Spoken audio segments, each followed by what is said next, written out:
Hey, good morning. We'll call this morning's meeting to order. First thing on the agenda is the approval of the agenda with one addition. Mr. Chair, I'll make a motion to approve the agenda with the agenda addition, requesting approval to send a letter to the city of Moorhead and Matt Bus in support of adding a bus stop at the DMV withdrawal management building sites. Second. Okay, we got a motion, a second, any discussion? All in favor? Aye. Aye. Citizens to be heard. See, there's no one in the audience.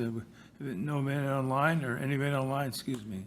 No, Mr. Chair. Okay, with that we're going to approval of the bills and vouchers. Mr. Chairman, move for approval. Second. Okay, we got a motion, a second to approve the payment of bills and vouchers. All in favor? Aye. Aye. Okay, we got minutes from July 18th. We need approval on. Move approval. Second. We got a motion, a second to approve the minutes from July 18. All in favor? Aye. Aye. Okay, go right into the regular budget, agenda. Sheriff's Department with their budget.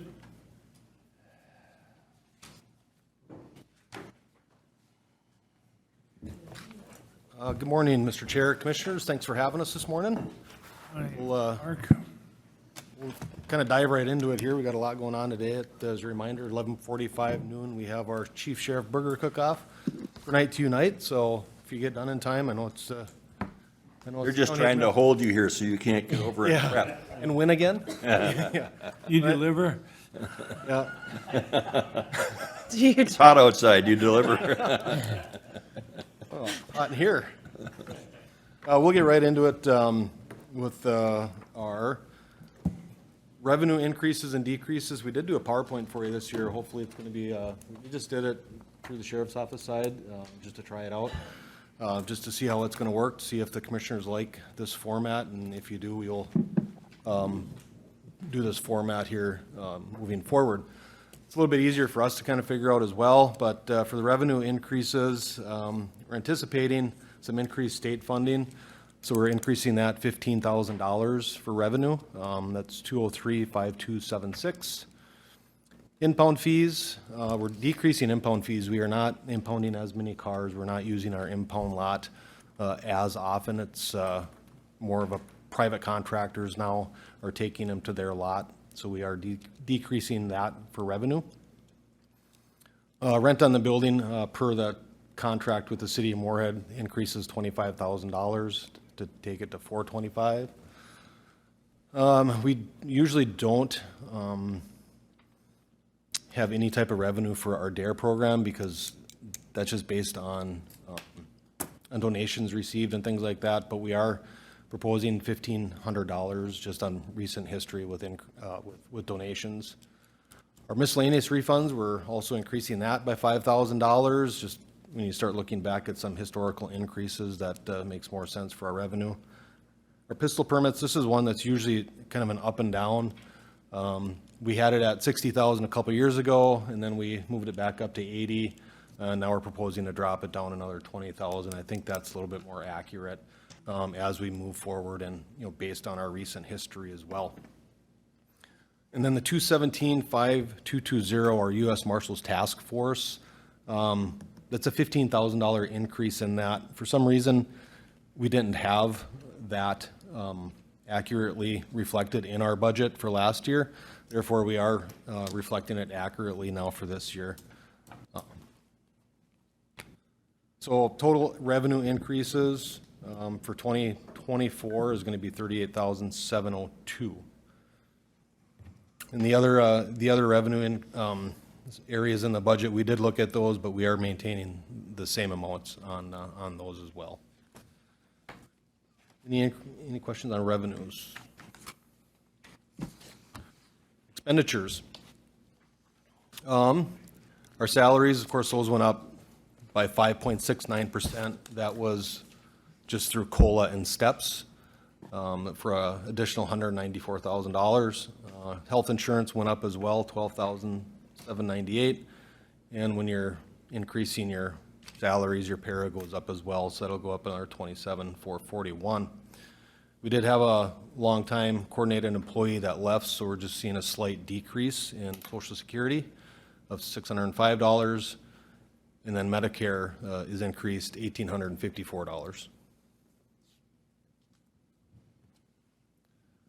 Telephone, we are adding $5,000 or requesting to add $5,000 into the telephone area.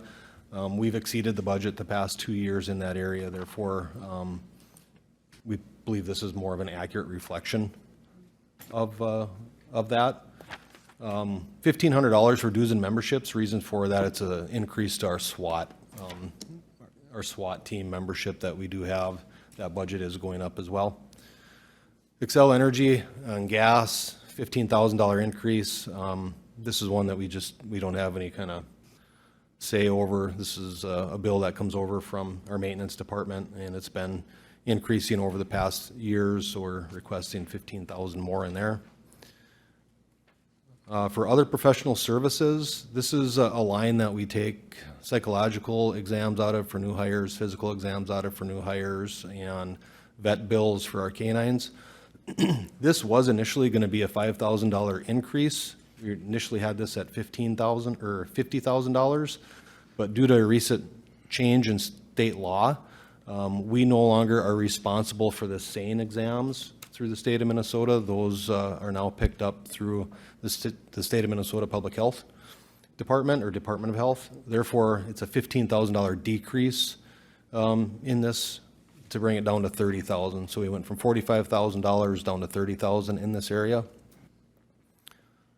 FM Animal Hospital, again, we're not using FM Animal Hospital as much as we used to, therefore we're requesting that to be decreased by $1,500 to go down to $3,000. Building and maintenance, based on the past couple of years, things are starting to come out of warranty and things like that, so we're requesting a $1,000 increase there. And equipment maintenance and repair, that is one that, based on the past few years, we can decrease by $2,500 as well, going from $20,000 down to $17,500. Travel and expenses, the 203-6331. We're requesting a $2,000 increase in that. We are seeing an increased cost and demand, especially this year. Our travel and expenses is going to be pretty rough because we've had to fly to California 3 different times to pick up in custody people, and we've got one in Arizona right now we got to bring back, and one in Indiana that we have to bring back. So our travel and expenses need to be increased. For some reason this year we've just been hit hard on out-of-state travel for for bringing inmates back. The most I can remember, I think it's the most Chad in support services can remember as well. Our office supplies, we're decreasing that by $1,000 just based on our past history, and small office equipment as well, decreasing that $500 based on past history. Uniforms, the 203-6454, requesting a $5,000 increase there. We're increased prices in the uniform costs nowadays. It's one thing that Lieutenant Tweeten is in charge of, and the prices have definitely gone up on our uniforms. Our auto repair and maintenance, again, we're requesting $10,000 in that line. Again, increased costs for shop hours, parts, things like that. And we are seeing it this year as well. Our auto repair and maintenance budget for 2023 is over already. And Aren't those cars under warranty, or? after 36,000 miles, they're not under warranty. So Those are the cars that we rent. I mean, do we rent those cars, or are you talking about other vehicles? right now we have a combination of rental vehicles and vehicles that we've bought and purchased in the past. And again, those are still 36,000 mile warranty on those cars. Yep. Okay. Gas and oil, requesting 10,000 there. We raised that up last year from 115 to 160. So it wasn't a complete double in gas and oil. And our main thing last year was we just wanted to see what was going to happen. We didn't want to do a complete, go from 115 to 230. It was just a slight increase, so we want to do another slight increase to see what fuel is going to do rather than really raising the cost of fuel. I think we're going to be good at that 170 range, hopefully. And then the equipment over 500, you see a substantial increase there of 30,000, but that's our TASER and our cloud storage for our new in-car cameras and body cams. That's where that increase comes from as well. Questions regarding our expenditure increases, decreases? Mr. Chair. Yeah, go ahead. Thank you, Mr. Chair. Sheriff, looking at your budget, appreciate how you're looking back and seeing where things align to make sure you're as accurate as possible in what you forecast. In talking about the professional services piece, I appreciate the fact that you have the ability to pay for that service elsewhere. As you look at the health of your department, is there, without cutting that $15,000 out, is there something that you could utilize those funds to address additional mental health needs within the department? It's going to be one that, so Gabe is our PAC team coordinator with the department, and we also have EAP. And I think that we're doing a very good job within our department, our mental health within the sheriff's office. And I'll let Gabe kind of refer to that as well, because he's got his pulse on what's happening with staff there. Right, and I guess I wasn't claiming that you weren't. I just want to make sure that we're providing no less available services with the change. Yep. Yeah, so actually recently we had our PAC team is made up of members from the department that receive specialized training to deal with deputies or officers after like a critical incident, or even just in normal check-ins and stuff to make sure that they know what services are available, and then also just check in with them and make sure that they're in the right place. Anyways, at this recent meeting we had, I did bring up there are some, I guess with all the advances in technology and stuff like that, there are some different like apps and stuff like that that larger departments, very large departments are looking at getting. Fargo, for example, and those have a lot of things that they're at an officer's fingertips where they could maybe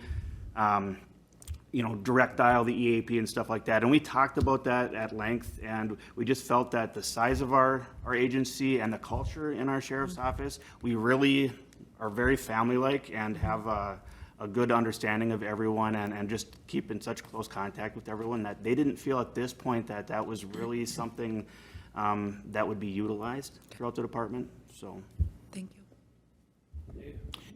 Sheriff, given that today marijuana becomes legal in the state of Minnesota, I was wondering, looking at your training, you're holding it at the same level, and read an article yesterday and have sent a lot of people to DRE training over the years, and that is probably one of the most expensive trainings you can commit an officer to. Do we have DREs on staff now, and do we plan to increase that to address the driving under influence and other issues that are going to come with marijuana? Currently, we do not have any DREs on staff. It is a long, extensive training. I was a DRE for 5 years, so I did go through that training. The state of Minnesota does have funds available. If we do have staff that are interested in to attend that DRE training, I think they put aside $10 million for that program to pay for officers to go to that training. Are we going to be able to do that with staffing issues, or? If somebody wants to attend that training, if they show an interest in it, I think we would be able to make that happen. The one thing is that is a very intense and very difficult training, and I don't know if we have anybody that's really interested in that right now. But I won't go put on police chief's hat. It's not mine to put on anymore. But with this new,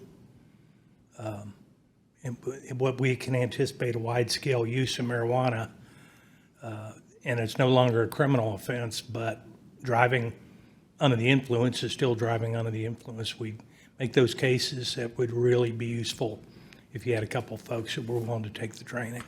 There's no doubt about that. I couldn't agree with you more that it would be very useful. It's just, we have to get somebody that's interested in that training, because if you force somebody to do it, they're not going to pass the training. It's a difficult training. It really is.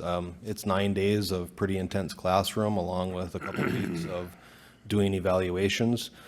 So it gets to be very intensive.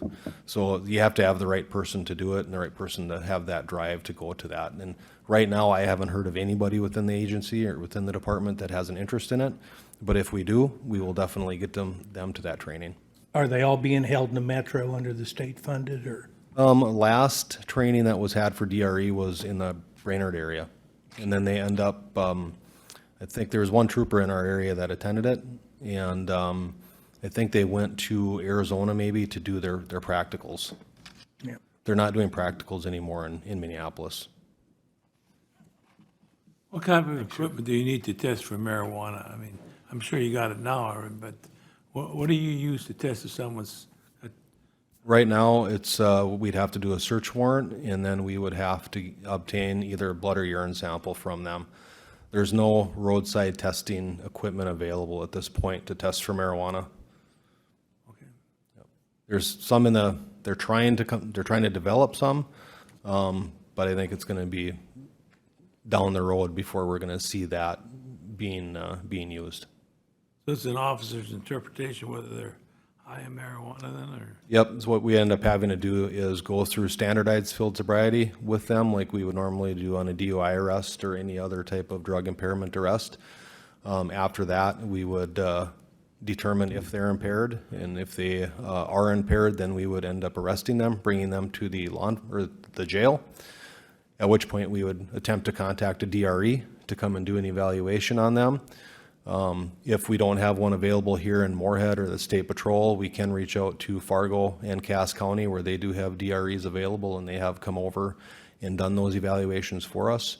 If we don't have a DRE available, then we just have to go on our observations and obtain the search warrant or request a search warrant.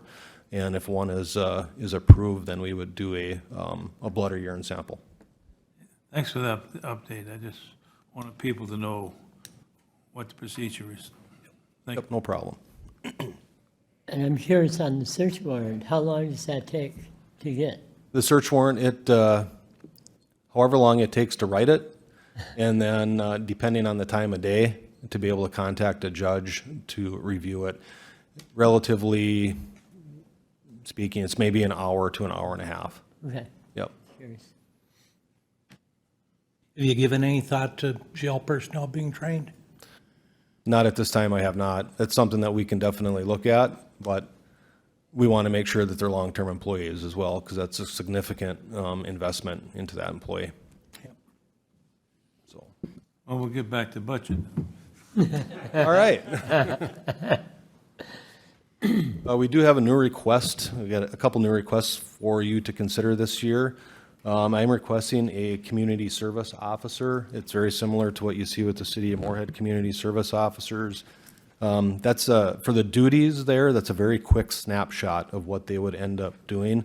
We have about 2 pages of duties that we've came up with that they would be able to do.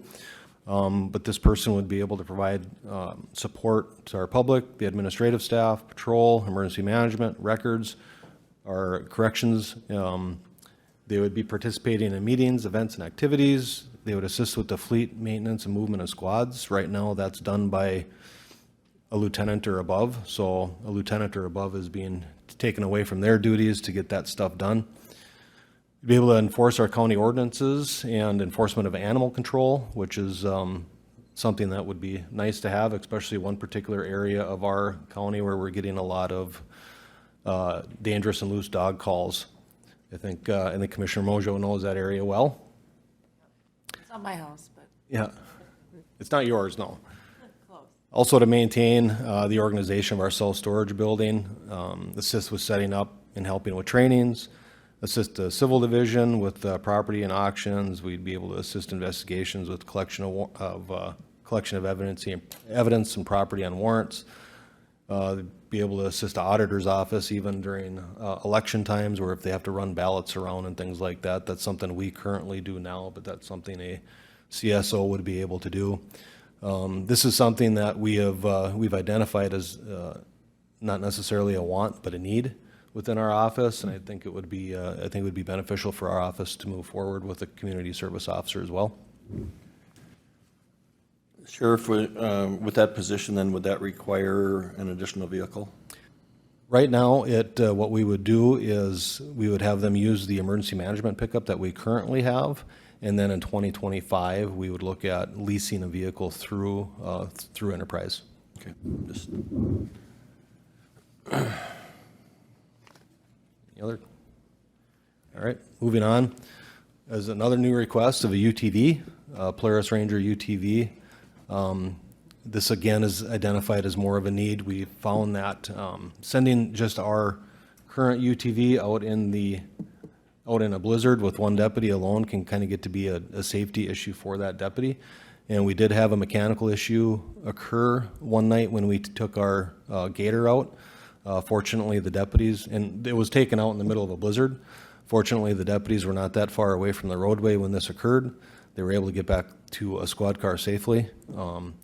So this is just an additional safety need for them. If we're sending them out during a blizzard, you can't send just one unit out there. You need to have that second unit out there for safety. And also, if you are rescuing people, this is going to have the ability to haul more people back to safety. This definitely could have been used on Valentine's Day when we had the terrible blizzard. We would have been utilizing both our gator and this particular unit. And again, it's a safety issue for the deputies to send just one of them out there in the middle of a blizzard by themselves. If something does occur mechanically, you have to have that backup for them to get back to a safe area.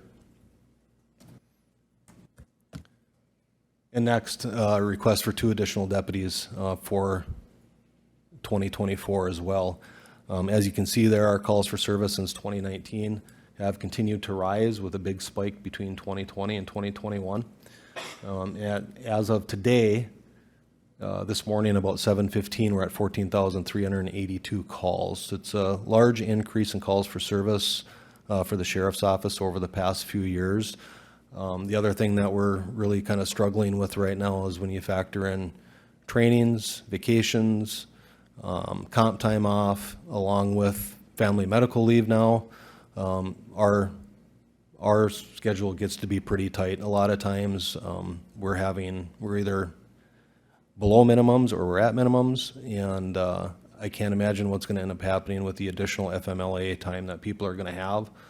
For example, right now we have three staff members that are out. They've expanded their families. They've all had kids, so they're out on FMLA time now. And we've had to pull our investigators out of their assigned duty of investigations to start working the streets again, just to make sure our streets are covered and our calls for service are being answered as well. I know I have some big asks here today, but again, this is another a need over a want. Mr. Chair. So just looking at that one and the, a significant dollar amount there is $140,000 for the 2 squads, but under you would establish a new lease on those, and you wouldn't be paying a full $70,000 per vehicle in 1 year. That's correct, but we'd have to also add all new equipment, because we don't have additional equipment. So by the time you factor in cameras, computers, cages, lights, sirens, push bumpers, and all that other equipment, it's a significant cost for the car. And that also does include the lease. If we weren't leasing, I would venture to guess that number for the 2 squads would be closer to $200,000. Is there any room within your internal service fund that could help offset that original investment? I'm just trying to think about, this going directly to our levy versus other available options. I'm sure that would be something that we'd have to sit down with Lori with to see what exactly we do have available. I do know that we had a recent meeting with Enterprise, and when I told them that we had a 2020 emergency management pickup, they figured we could sell that and make money on it, and then lease a vehicle through them. So by the time you factor in what we would sell that for, we'd make about $10,000 on that, because we paid about $28,000 for it. They figure it's worth about $38,000 now. By the time you take that 10,000 and whatever we have set aside in internal service, that could potentially offset some of that cost for the squad cars, if that makes sense. Well, Sheriff, I would certainly appreciate it if you could check with Lori and just research your internal service account. And prior to us, making some decisions by the time we do our preliminary levy, maybe we could, maybe we could knock that down a little bit to try to help reduce the anticipated levy for next year by whatever amount would help. And this is also something I'll be presenting to both you and Commissioner Ebinger in mid-August sometime, I believe. Okay, on there. For the public safety funds as well. Okay, Yep. okay, thank you.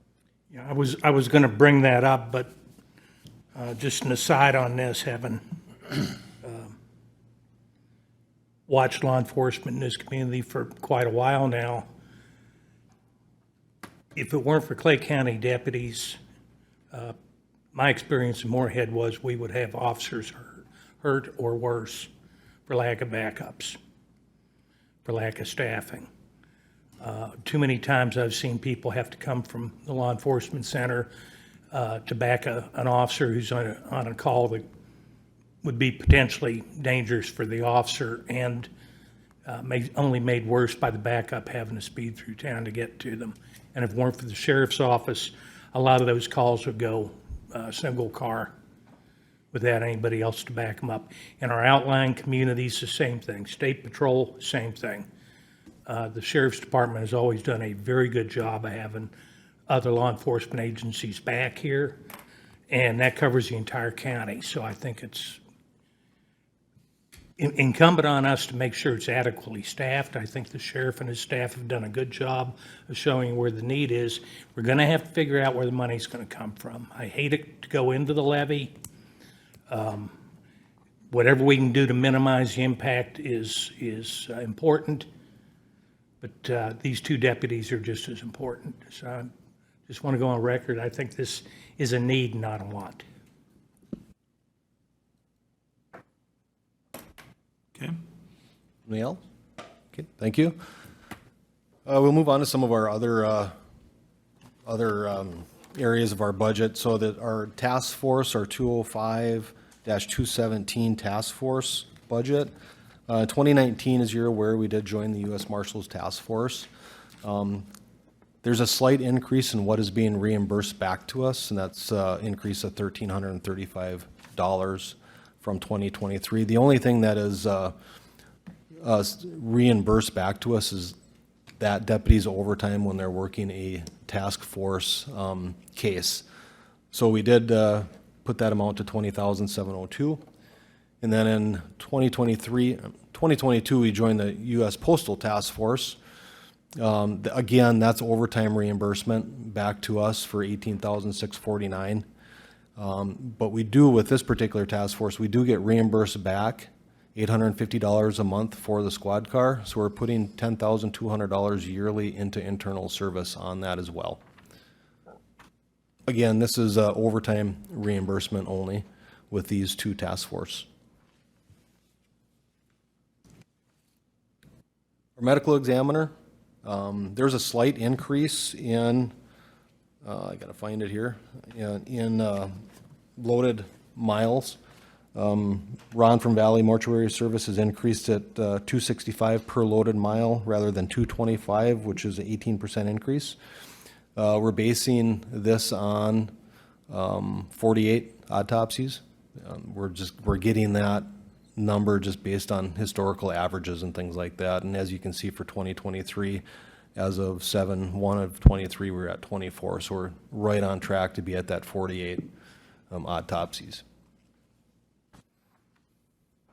Not to get into detail, what is, why do we have to, I mean, we're looking at about two of them a month.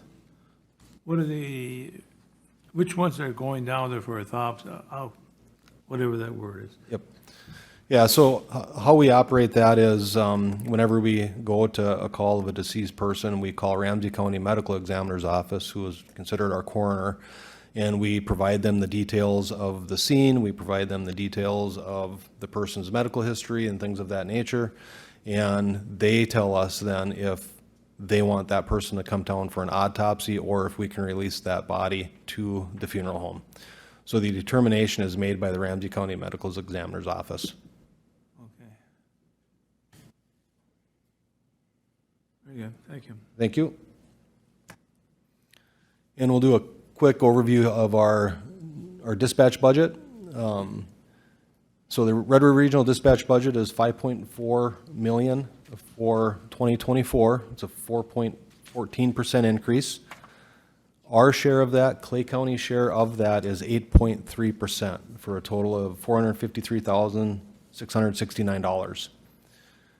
Then with our 911 fees that we receive, it's $150,182. We minus that for Clay County's net share, paying to dispatch of $303,487. Of that $303,487, we share that cost with our rural cities. The city's reimbursement is 52% of that, which is $158,812. And Clay County's is 48%, which is $145,675. We also have the New World maintenance for 2024, which is $538,910, which is a 4.64% increase. Clay County's share of the New World maintenance is 15.84% for a total of $85,354. Our rural cities pay for 33 devices. So our rural cities share of the maintenance is $32,007, and Clay County share is $53,345 because we have 55 of the 88 devices that we pay for. Can you, a little detail, what is New World maintenance? New World maintenance. So New World is our records management system and our what we call CAD mobile. And the devices are, for example, my computer here has CAD mobile on it along with some other New World stuff, and that's what we're paying for is our mobile to be able to run our license plates, to be able to run people in the car, to get our calls for service, along with our records management system of everybody in the Cass Clay area that's part of that. So we're able to look up anybody that any law enforcement agency has had contact with. Thank you. Mr. Chair, just, so under the expenditure that 150,182, that's the amount of the grant that we get that we pay back out and support Moorhead, is that correct? That's correct. Yep. That's half of the 911 fees, as we do give some of those funds back to Moorhead. They get about $150,182 as well.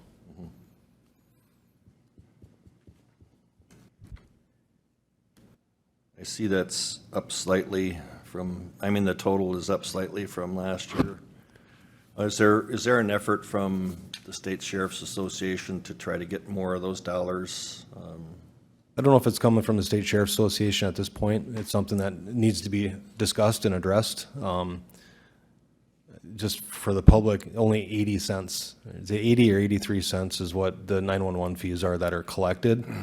In the Minnesota side, other states are more than that. Right. So it would be very nice to see those 911 fees rise. And if those 911 fees rise, then our responsibility to dispatch would be less. Yeah, it would be nice to know, and I know you got a good guy who can do some research here, and I'm wondering if we should see if we can't determine just on an annual basis how much in 911 fees is collected from Clay County residents. I think that would be a good place to start in terms of trying to determine, or going after additional funding. I think if it's going to support that purpose, and I think that would be a good start for us to try to see if there's a way to Right. get that number. And if you can get that, Chris, maybe you could share that with us I know we've had several conversations with the small cities and they're kind of concerned about the dollar amounts that they're paying. And I think that ideally the best way to resolve that would be to get an appropriate share of that state, Yep. that money. I agree. I talked to Representative Jim Joy about this. He's tried to get just the overall money that's brought in on 911 fees from the state. in order to have an idea what's coming in. They've been unable, or were unable to give him that number. So he is going to be persistent in trying to get a little more information on it. The report time, I'm going to mention it, but I'm part of a work group right now that's looking at technical 911 issues to renovate the state's statute on this. And somewhere in that conversation, we have to look at funding PSAPs, funding dispatch centers. In North Dakota, all the money collected on 911 fees goes to the PSAP, to the local jurisdiction for paying it. We get, at least when I was chief, I believe the number was 14% of the smaller amount that Minnesota collects. The rest goes into Armor, which is a wonderful system, that the backbone system for the state, and it is as good as you're going to find anywhere, but there still needs to be more money put into the local dispatch centers, the local PSAPs, to make that work. Well, Commissioner Everett, I know the Armor system was an extremely expensive deal to implement, but a lot of that has now been implemented. And, you know, I think the investment, the major investment in that has been done. Now, obviously, those have to be maintained, and there's got to be some dollars there, but I can't imagine that the amount of money that went in to establish the Armor system is still needed to maintain it. And so I think we should be able to be making a case. And I know that, I think you serve as vice chair on the Public Policy Committee. Public safety, AMC. yeah. You know, and I think we need to look to that committee too, to help support what we're looking for here in terms of additional funding for 911 dispatch. So, And it's important, it's not just a law enforcement function. This is fire, this is emergency services. In rural Minnesota, it's getting an ambulance out that's got to come 40 miles. You know, all these things are critical, and they've got to be funded, and they've got to be funded at the local level. Mr. Chair, I didn't mean to take too much time on this, but our small cities, this is a big issue to them, and I think this is one way to that we could alleviate that financial burden that we ask them to share with us on this cost. And so it's worthy of every effort that we can make to try to improve that. Do we know with certainty that folks that live in Clay County that have a North Dakota or a Southern Minnesota area code, that the 911 fees collected are going to Clay County? They are. It's based on your address rather than the area code. We did look into that a couple of years ago. Right. Yep. So students that maybe go to Concordia or Moorhead State maybe aren't changing their address on their cell phone bills, but they are residing in another place. I mean, there's a component of that probably isn't 100% accurate. I would say, yeah, under that circumstance, for sure. It's all depends on where that bill is going. Okay. No, thank you for answering those questions. Any further questions? All right, moving on here, just kind of our last slide. I don't know what happened there, but, so the 2024 Sheriff's Office budget, not including corrections and EM, would be $5.6 million, $25,351. As you can see there, our 23 budget was $5.5 million, $9,895. So 2024 increase after revenue subtracted is $115,451 for a 2.1%. With the new request, it jumps up to $615.12 for 11.2% over the 2023 budget. So just to clarify, if I can, so you mentioned that you're going to be coming before our group that's going to talk about that additional funding that's available. You haven't incorporated any of that funding into this. That is correct. That's not incorporated into this. Okay. But I do believe those three new requests would be eligible for this. That's, I guess I just, Yep. so there is some potential ways, at least for the first year on the new hires, where we could see some levy abilities to reduce that. Yep. Thank you. Any other questions? Moving on. Now it'll be Gabe or Carrie, whichever one wants to go first. Okay, I want to see this. I'll go first. Again, my emergency management budget is fairly meager compared to most other ones, and I really only have two request changes. But one thing that I would like to note is under emergency services management, if you look at the in the revenue portion, the 2815220, I'm still waiting on, so I get an EMPG grant, Emergency Management Performance Grant, and it's generally a year behind, a fiscal year behind when we get the money from the state, but I'm still waiting on the 21, and I did some checking into that a while back now, and there was a progress report that they have to be approved by our RPC, so like my regional supervisor from HSEM essentially, and that did not get done. That's why that did not get issued. So that has been resolved. I got an email from HSEM on the 28th of July so that payment should be arriving anytime for 21. So that 33,886 for 21 should be here. 22 I would anticipate before the end of this calendar year. And then just going on to my actual budget, no real major asks other than 2816242. It was subscriptions would be the line item, but it's a previously unfunded. Last year I found some funds and I purchased a portion of a software called Salamander. It is a asset and resource management software. The state of Minnesota uses it. The entire state of South Dakota uses it. Cass County, North Dakota has had it for a couple years now, and they start to use it. And what it is a way, in emergency management, it becomes really handy when we do have a large event to track any sort of resources that are either like a deployable resource, so something that you get, that gets returned to you. Like, let's say we issue out some portable radios or something like that. That is a way to track that, so you know who has that item, and then scan it back in. So you actually have a kind of a real-time how long that item was deployed, who had it, what it may have been issued on if it's a certain incident, and then also there's perishable items or things that are given out that you don't expect to get back. For sandbags, for example, if we issue out 100,000 sandbags or maybe 10,000 to this piece of property, it's a way to track that. And it ties in with all of the FEMA rates. So FEMA has a rate for essentially anything that a squad car, a gas pump, all that stuff would be trackable in there.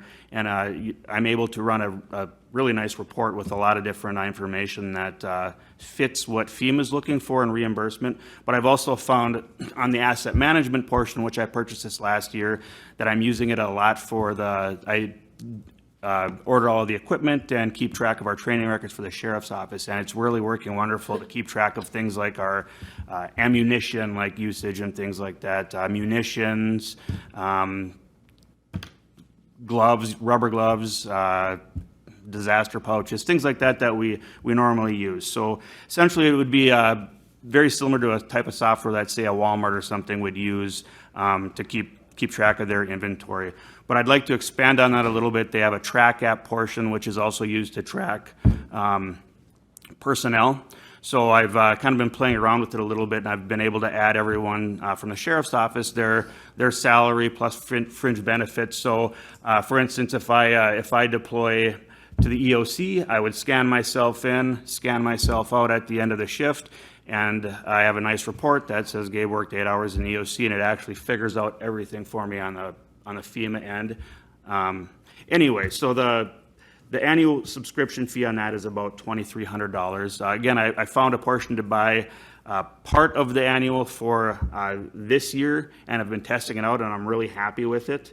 And I would like to purchase that. Again, it wouldn't only be used in an emergency situation or a disaster situation. I've been finding a lot of other uses just to keep track of stuff for the sheriff's office down at our self-storage facility. I have pretty much everything entered into that system right now and is all able to be tracked. So that would be I'm looking for $2,300 for that subscription. That would be an annual subscription. And then the only other increase I'm really looking for is in our internal service.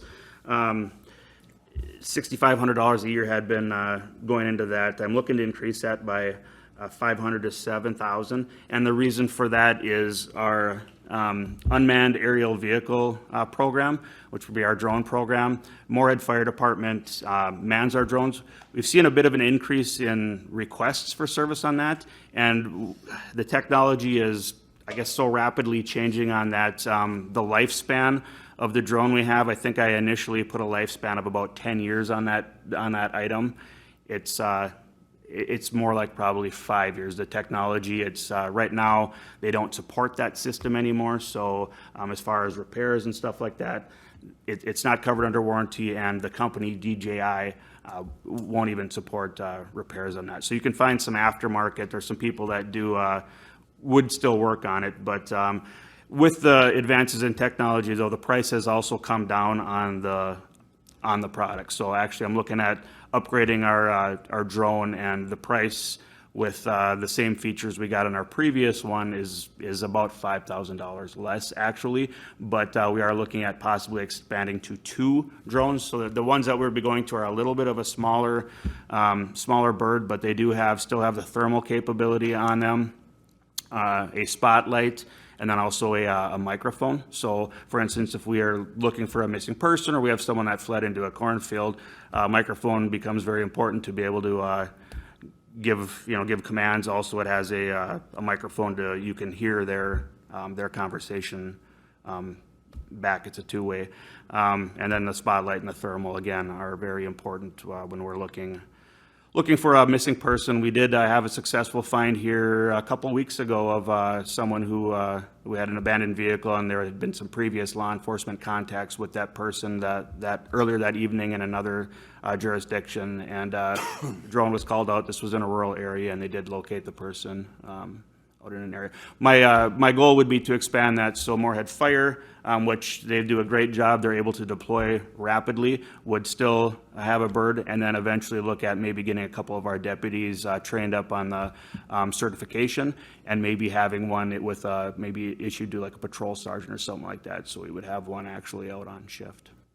So those are my 2 requests. Other than that, the EMPG funding, which partially covers my salary, looks to be funded throughout 23 and 24 still, so still can count on getting that portion of my salary covered from that.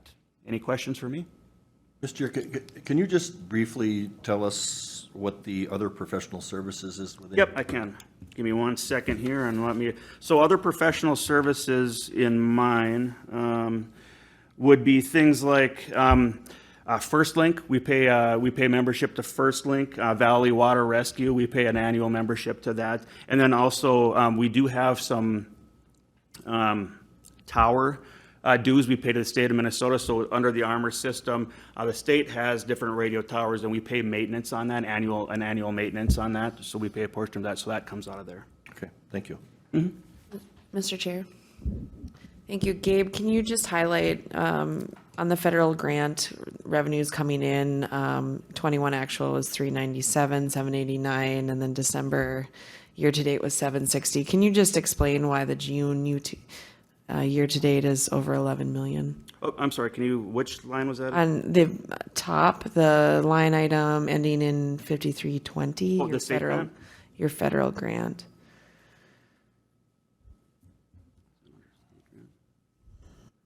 Uh, 5220 is the state grant. 5320. 5320. Underneath it. 5320? I don't have anything on mine for federal grant. Oh, So on the top in the revenue section at on the emergency management piece, It's a state grant. it looks like it's federal on mine, and I just, Oh, it's state grant. Oh, down lower, I'm sorry. That I believe would have been FEMA or COVID dollars. Okay. They all fall under they end up falling under the emergency management line item, but. I just wanted folks to Yep, highlight that I for gotcha. folks. I'm sorry, I was looking at- looking up at the top towards the state grant. Right, that's okay. And just, I guess, another note for emergency management this year, we did get Clay County did for our flood disaster qualify for federal reimbursement. We did have earlier this year, we did preliminary damage assessments, and then FEMA is scheduled to come out on August 10th to do applicant briefings. We have 14 eligible applicants within Clay County, so that would be mainly townships, Clay County Highway Department, and the Buffalo Red Watershed District were all eligible applicants. So 12 of our townships qualified. So. That money hasn't been received yet, right? Has not been received. They still have to go through so they've been essentially qualified as applicants. Now they'll actually have to get all of their totals and stuff to FEMA, and then FEMA kind of reviews that to make sure they're eligible, to finalize basically that. So I would anticipate it'll probably be a year or so before anyone actually starts seeing any reimbursement from FEMA. So what amount did Clay County submit? You know? Clay County, I don't I mean, not the remember. townships, just, Yeah, just so the highway department, I want to say Justin was at about 300,000. okay, thank you.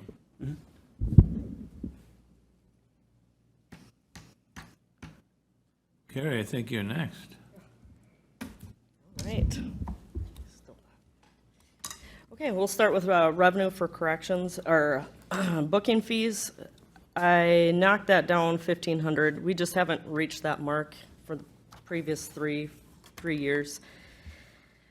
So that will be going down. Our board and care of prisoners, that is going to go up 24,775. I think that actually might be more, but I hate being dependent on other people for that. But so for the month of June, as far as board and care of prisoners, we housed 18 inmates for Beltrami. So that resulted in a profit of $25,475. We also, within that same month, housed 7 federal inmates. They're a little bit more just kind of day stays, night stays for them. And that resulted in a profit of $2,420 just for the month of June. So the fact that we're able to have the staffing that we've been allowed by you guys, that allows us to be able to take on these people and house and create a revenue that way. So that was just for the month of June. It's going to continue on for Beltrami as they're in the process. We were years ago. So that should be a continuous flow. Huber payments, that's going to go down 10,000. We're continually seeing less and less people on that qualify for work release. Years ago, the jail created a new policy restricting violent felonies from going out on work release. It's hard to track their whereabouts, what they're doing, and so forth. So, and frankly, most of our population falls under that violent felony area. So we're seeing less people on work release. Prisoner phone commissions, that continuously goes up every year. The more we're adding features to our phone technologies and so forth. So that will be going up as well. So our revenue proposed should go up 17,075. On to everybody's favorite, expenses. Our salaries will be increasing $103,500. We've, obviously with natural increases with wages, we've also incorporated 4 new corporal wages within that staffing as well. Our part-timers, we actually have 10 variable hour employees hired at this point. So that's going to go up $136,714. Theoretically, that should decrease our overtime wages, which I'm anticipating about $40,000. Obviously, with the salaries, health insurance, that other stuff will be increasing minus the health insurance. That's actually gone down because we have 42% of our staff have less than 1 year experience. So they're not grandfathered in with a lot of our old contributions. Moving on to 6251, our utilities.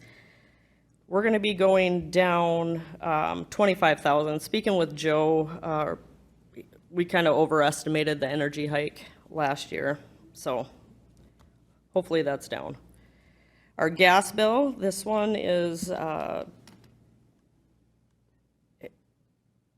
it looks a little shocking, but what's been happening is the Family Service Center has been taking on that bill for the last, since we opened in 2018 for some reason. So we never received a bill from it. And now what they're doing is splitting it up between Juvenile Center, Family Service Center, and us based on square footage. So that's where that is coming from. The areas that that covers is our generators, our kitchen, and then the power grid. So this last year for 23, that agreement's in place for this year, or it's going forward? For this year, yep.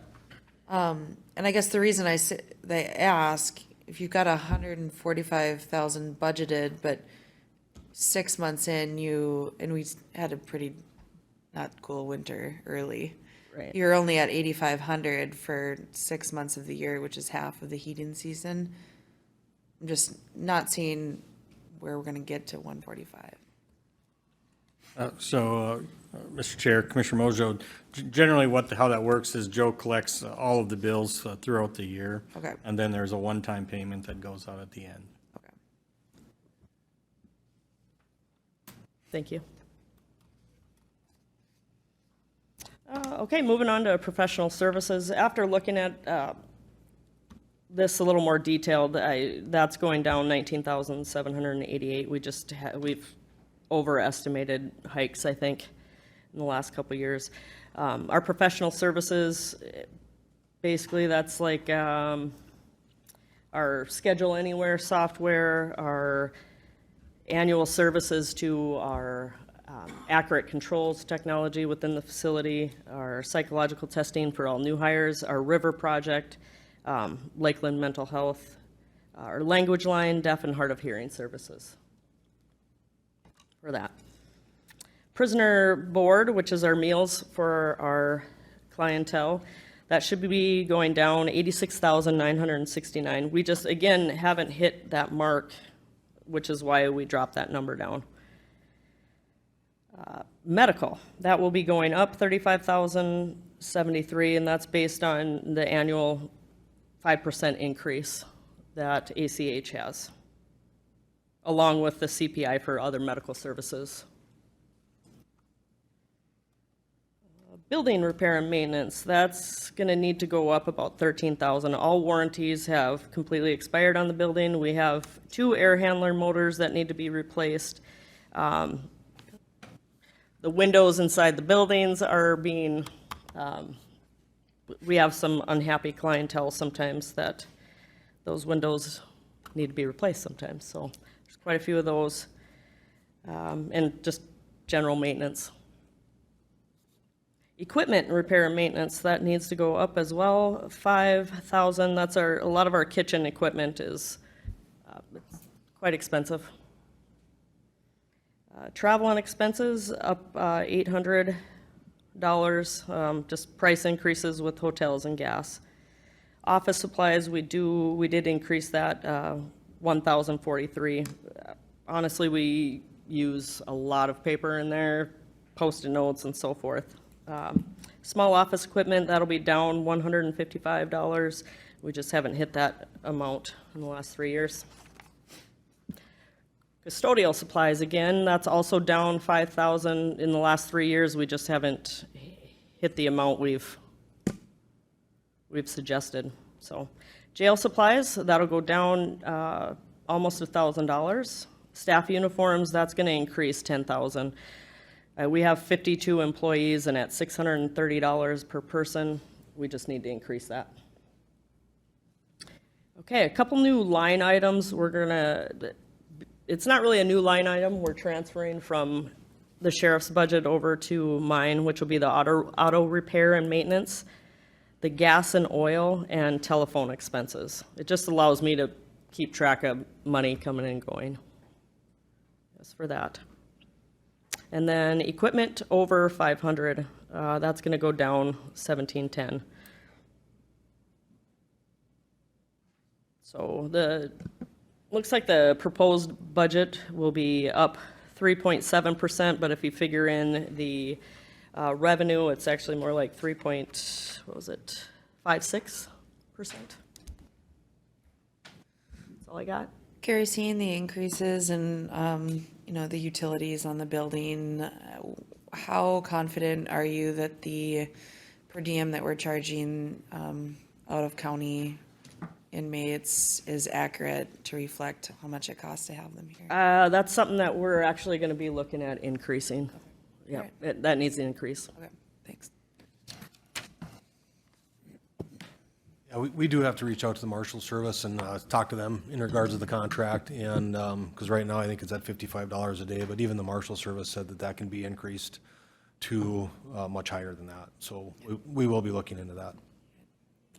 And I mean, it's not something that you want to just really raise drastically, because we've been in that same position where you're in staffing shortages and building restrictions, but the reality is it costs a lot of money to heat these facilities, and it needs to be fair.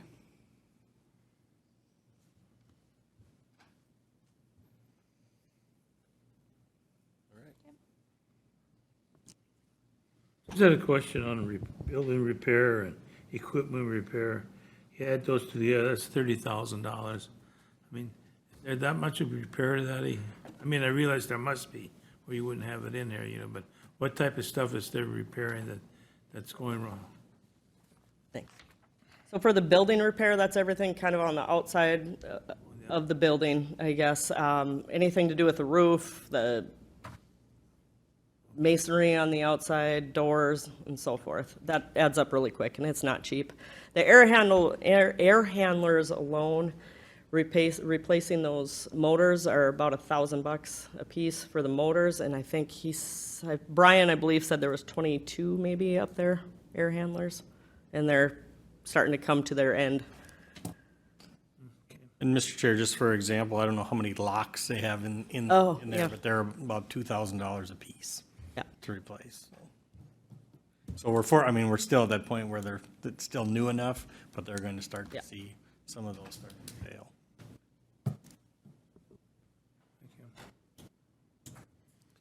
Better go heat that grill. Yeah. We gotta go set them up. Thank you very much. Yeah, thank you. Just, and I was gone that week, but want to thank you and the members of your department for the support that you gave the Fargo Police Department with the tragedy that they experienced. And so I know it's that line is very thin, and the family of departments is really strong. So thank you for all the additional calls and service that you all provided, and please extend that gratitude from this board to the members of your department. I will do that, and thank you as well.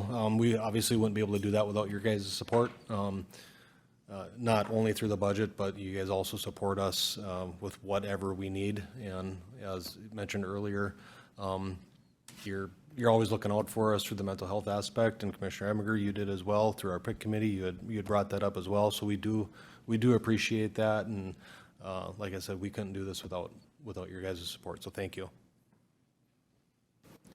Continue to good work. Thank you.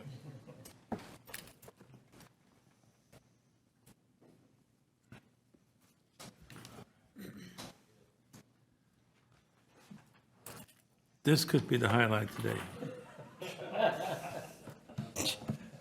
All my vinegar is out. I've been in the hallway a long time, talking to soil and management, which I know nothing about.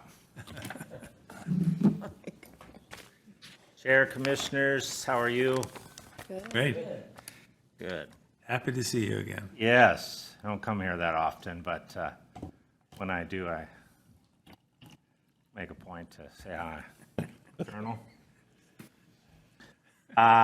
Resolution, once again, first year was last year, Operation Green Light, November 6th through the 12th this year, to support the Veterans Week.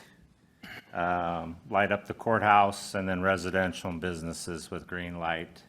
I have media flyers to go out to the papers, so we can let the county know of what we're doing. And no cost. We bought the film last year that goes over the lights, so just a request to approve the resolution. Okay, Mr. Chair, I'd move this resolution be approved. Second. Second. okay, we got a motion and a second to approve the resolution.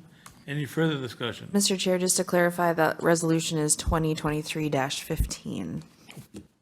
Yep. Any other questions? All in favor?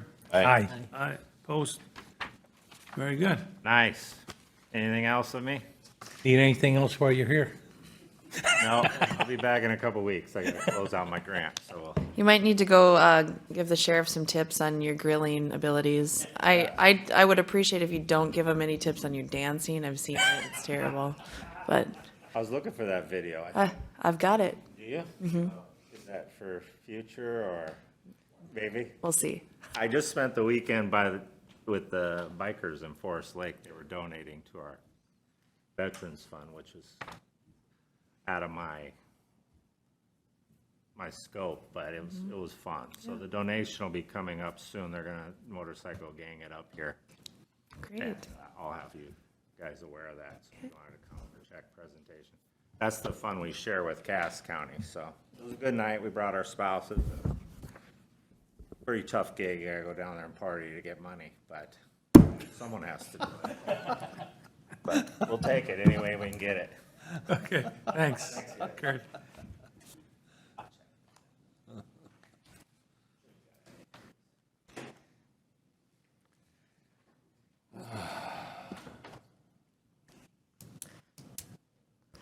Mr. Chair, I see on the agenda we have an open position for the secure unit. I know that we've gone late, so I think James might have had something come up. If it's appropriate, this is a budgeted item in the 2023, so I'd like to make a motion to approve the rehire of one position in the open secure unit. Second. Okay, we got a motion and a second to approve the rehire of one open position in the secure unit. Any further discussion? All in favor? Aye.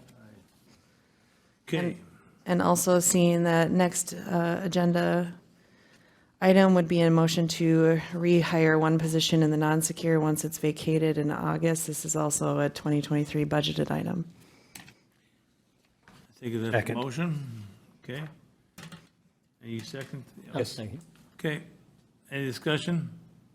All in favor? Aye. Aye. Okay, now we're going to budget presentation. There's one additional item, Mr. Chair. That would be the approval to accept the JAG grant in the non-secure program. That is something that we've been awarded $250,000 over 2 years, approximating $125,000 per year. This would start in 2024, 2025. So huge gratitude to James and staff for completing the application, quite a rigorous step, but I would make a motion to approve, accept, and sign the JAG grant for the non-secure program. Second. We've got a motion and a second to approve the grant, JHE grant in the non-secure program. All in favor? Aye. Excuse me, I missed that one. Very good, okay. Now, budget presentation. Kevin?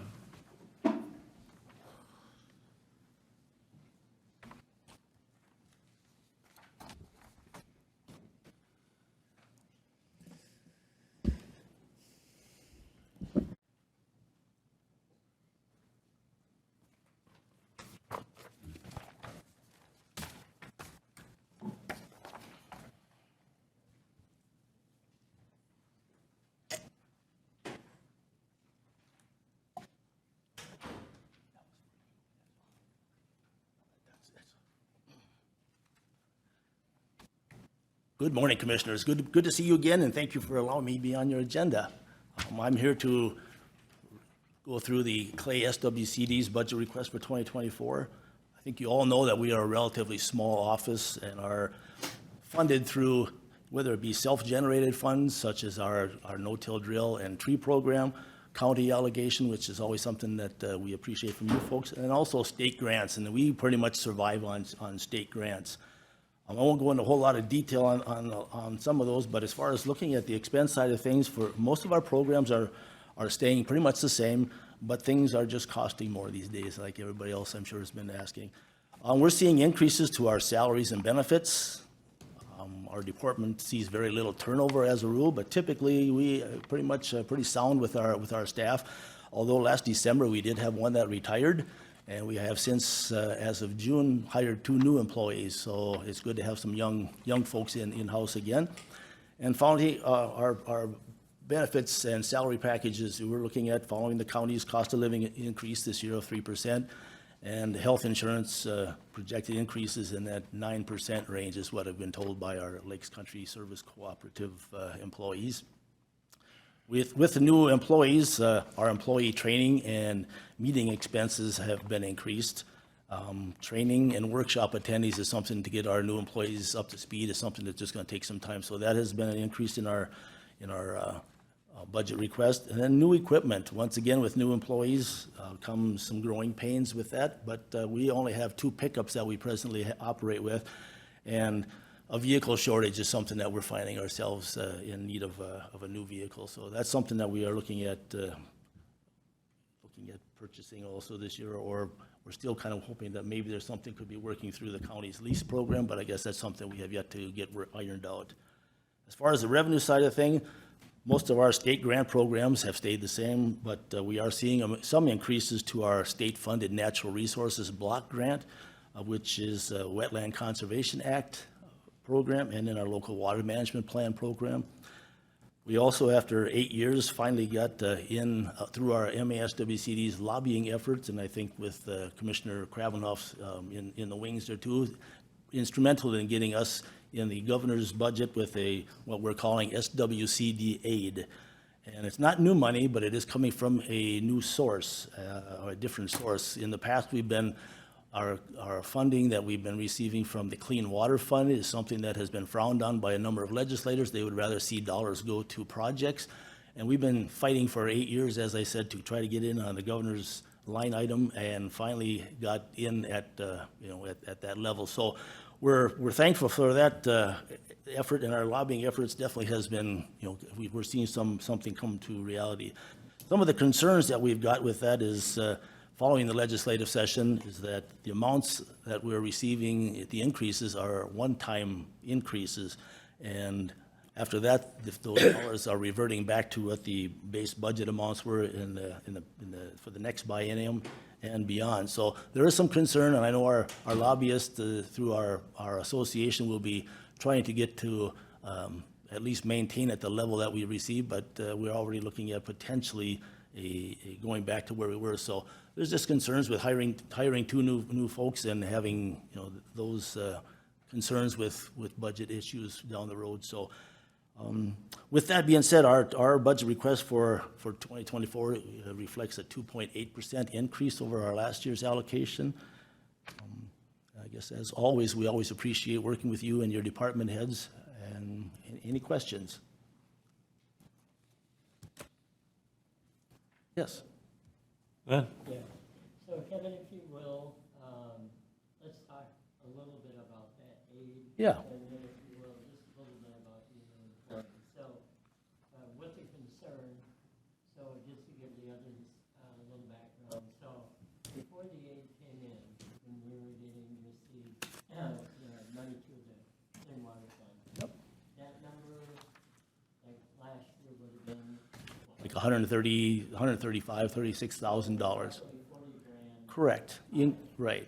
And then, and not to micromanage here. No, that's- Just the numbers in my head. So, but it just, so we have that for 2 years, Right. or you have it Yep. for 2 years. Yep. And then it may or may not, depending on how that next session goes. Right. Could be a cut, maybe the same, we don't know. Right. Where you're at? Oh, Sorry. thank you, Jenny. Where you're at on salary schedule now with the new hires, with the increased load of work that's coming in, well warranted. How do you see that um, uh, um, do you feel you'll be in a position, a stable position to keep these hires? Well, I sure hope so. I mean, we've been receiving this Clean Water Fund dollars for, like, say, the last 8 years on a buy-in. So every 2 years, we have to, basically go back and lobby for another pot of money. And with this is, in on the governor's line item as far as something that we don't need to go fight for every year, but I guess we had asked for, as a state, there's 88 SWCDs in the state. And we asked for $22 million over the next, per year is what our request went in. We got approved for $15 million. And what we're seeing down the road is looking at $12 million. So there's a $3 million shortfall that, we start living within that $15 million range. Everybody's salaries go up in time. So we're hoping that maybe that budget, that line item will at least get to that $15 million range, try to get some consistency to maintain that. And I know this year with a budget surplus, there was a lot of things that have come our way that we maybe weren't looking for. Like I see some of the block grant dollars were things that we've been kind of functioning at a 2004 level after the unallocation years. We've been working under that. Right now, I think presently the Clean Water Funds dollars that we've been using, we have been taking some of those funds, cost sharing with landowners on cover crop issues, soil health issues, some tree issues. And I think what we would end up doing, should that $15 million not be maintained, some of those things would probably go away. We would have to use those funds to pay salaries for our new employees. And it's good to see, like I say, we have 2 brand new employees. One was hired in April and one was in June. Both young people, fun to have young folks around. They definitely are much more savvy on the computers than I am. But so you do have a new Clay County Ag Inspector that we will bring in Alyssa sometime for you folks to meet. And then also Kyle is our new district technician. So like I say, as time goes on here, we'll get you all, to meet those new individuals. But yeah, our staff has changed a little bit. We're now fully staffed. Each office has an employee. So ultimately, that's what we're after. Okay, thank you. I just wanted to bring up that bit about stability and down the road, so. Sure. That's all. Yep. Thank you. You're welcome. Mr., maybe a question, Steve, is the 25,000 for the ag inspector, because that brings the total to 289, but does that 25,000, does that come out of the planning and zoning budget? That comes out as part of this allotment. So it's paid through, it's a separate amount paid in addition to that. But Yeah, correct. yeah, okay. So it's not something new. That is correct. Okay, something we pay annually. Right. I think since 2012, that the county ag inspector role was transferred to us. Right. At a $25,000 level. I think was a quarter-time position is what it was stated as at. I thought originally that was in the planning and zoning budget. I think we've shifted that. Kent Severson had been, before it was transferred to us, he was part-time, his sanitarian role and part-time ag inspector, so, yeah. Okay, any further questions? All right. Any more comments? Okay. I don't know if you're in the running for the lowest yet, but you're close. Thank you for a good report.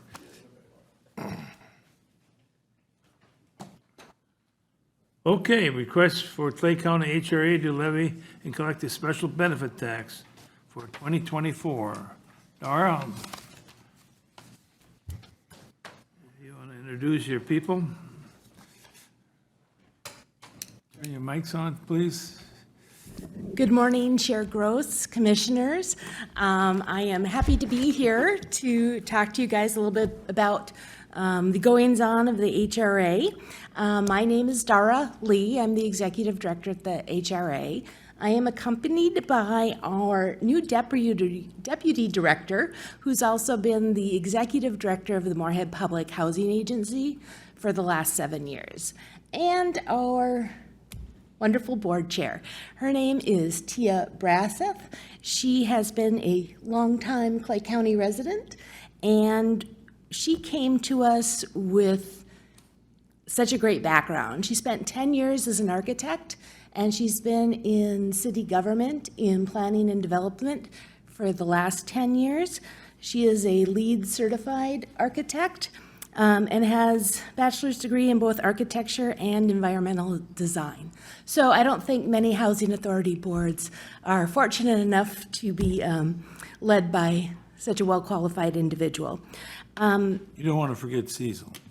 And our incredible vice chair, Cecil Johnson, a resident of Glendon, Minnesota, and long-term law enforcement officer, who has also been on our board for over 10 years and has been a wonderful contributor during that time. Thank you. I would never want to forget Cecil. Just for the viewers and perhaps for you, I'll let you know that I do have a little nerve damage in my face, so I don't want anybody to think I'm having a stroke if I start to slur a little bit or anything. And on that note, you'll have to hear from me less today. So I'll be available for any questions at the end, but I'm going to turn it over to our chair, Tia. Good morning, Commissioners. Thanks for having us today. Thank you, Dara, for the introduction. As you heard, I'm Tia Brasseth, the Chair of the Clay County Housing and Redevelopment Authority. I've been on the board for a little over 2 years, and I live in Park Township out by Rolog. Beautiful country. Love it out there. Never want to live anywhere else. So yes, we're here today for item 8 for the Clay County HRA to levy and collect a special tax benefit for 2024. I had initially recommended a $600,000 levy because I am aware of how difficult it could be to fund affordable housing and homelessness programming. I've been a community development city planner for over 10 years in the metro area on both sides of the river, equally split in half with my time. And I have particular emphasis on federal funding with housing and homelessness programs, so that's how I feel like this levy is really significant and important for our citizens of the county. As you probably already know, affordable housing projects are getting harder and harder to pencil out, as well as funding homelessness programs. And the cost of homelessness is increasing, and we are one of the few counties in the state that seldom levies for these expenses, which really surprised me when I found that out. Don Bacon with the HRA and Moorhead Public Housing will be providing more information behind this levy, but first I would like to recommend approval of this levy so we can continue supporting and maintaining affordable housing and homelessness programs for the citizens in our county, and especially for the kids experiencing homelessness. And you'll hear more about those specific programming related to that when Don presents on it. And another recommendation that I have is that we have a recurring dual meeting between our board and the city commission, or the Clay County Commission Board, because I've heard this has occurred in the past. And think it would be important not only for the commission and our board, but also for the citizens of our county, not only to know what we do, but to better understand the arm of local government that the HRA and PHA actually are, because too often, people often mistake us for another nonprofit or housing developer in our county when we're actually part of the local government structure, and our board is appointed by this commission. So as I mentioned, I had initially recommended a $600,000 levy, but my colleagues and some board members actually recommended less to minimize the tax to our citizens. And I can appreciate that, being a citizen myself, but I would pay anything to go towards this cause because we really do need affordable housing, and that is good for our economic development in our county as well. So as you see in your memo, we are here to ask for the approval of a $500,000 levy. And before I pass this off to Don, I also wanted to highlight how rare, and Don kind of touched on this, but how rare it is to have as much combined experience, diverse education, knowledge within the leadership of a local housing authority. It's pretty rare. Between Dara, Don, and myself, our citizens have access to our 60-plus years of experience in housing, homelessness, public administration, social work, law, architecture, city planning, and community development. Without a doubt, we're here doing this work because we authentically care about the citizens, especially the low-income citizens in Clay County, and we're happy to be here. So Dawn Bacon, our Deputy Director, will be presenting the details of the levy. We'll be here to answer any questions following her presentation. Thank you. Good morning, Chair Gross, Commissioners. I want to share a short presentation about the HRA, its purpose and goals, just as a way to provide a little more background and context as we come forward with this funding request. And my presentation coincides with the PowerPoint that was shared that's in your packets. So HRAs are established, Housing and Redevelopment Authorities are established by cities and counties and function as a local unit of government. States pass enabling legislation that provides the framework and powers that housing agencies operate under. And there's 155 city and county HRAs across the state of Minnesota. HRAs vary in their setup. They can be fully integrated into city and county government, or they may exist as a separate or distinct entity. And they can also vary in terms of the types of specific federal, state, and local programs that they administer. The Clay County HRA has a separate board and audit. That board is appointed by you, the commission. The purpose of an HRA exists to ensure that there is enough quality, affordable housing in the community, with a particular emphasis on households that are low or moderate income. We also work to address blight and deterioration in homes and businesses.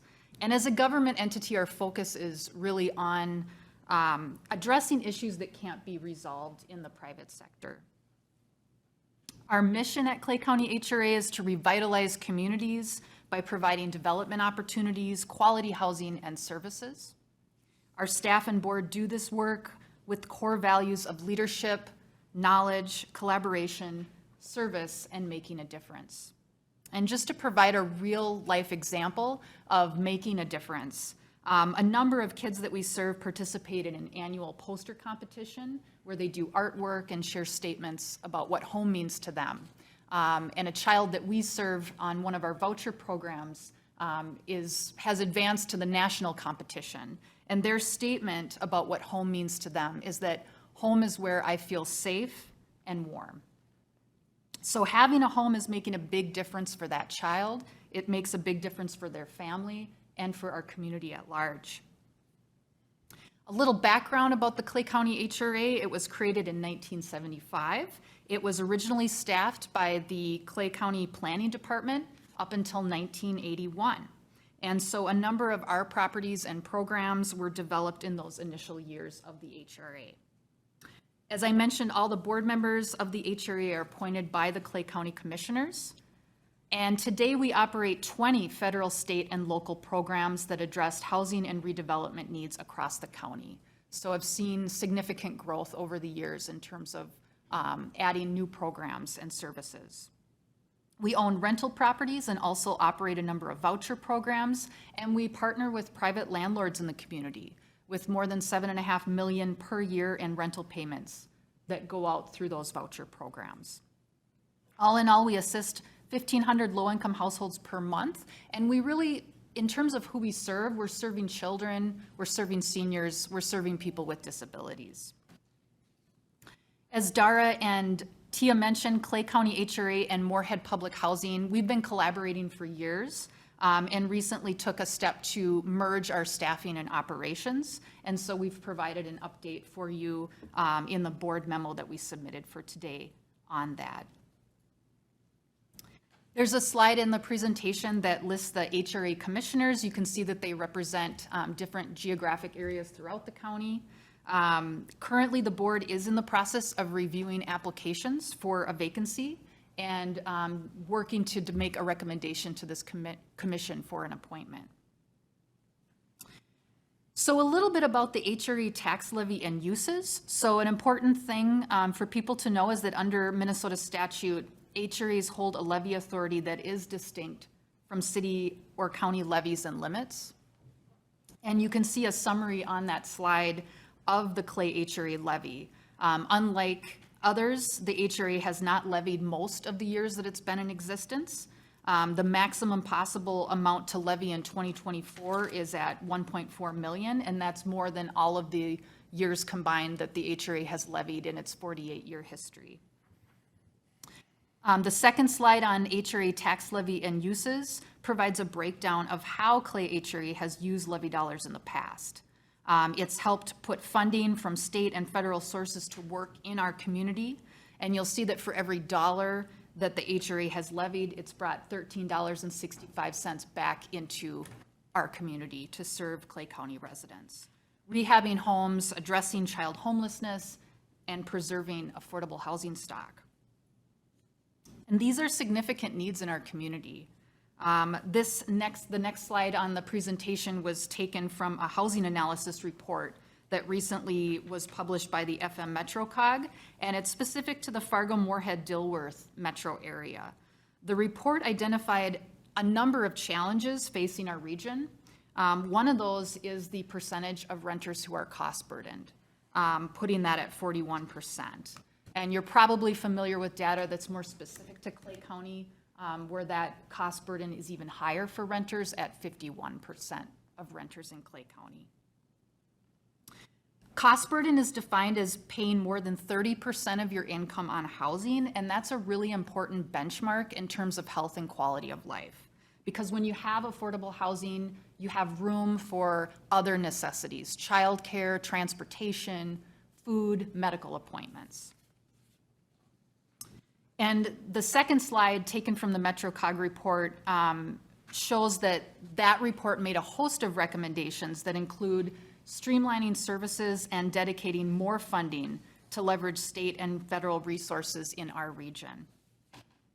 And finally, our efforts to streamline our services between the Clay County HRA and the Moorhead Public Housing Agency, as well as the proposed uses and budget for the 24 HRA tax levy, are consistent with those recommendations to preserve and protect existing affordable housing stock, both rental and owner occupied, to keep kids out of homelessness and help them stay in school.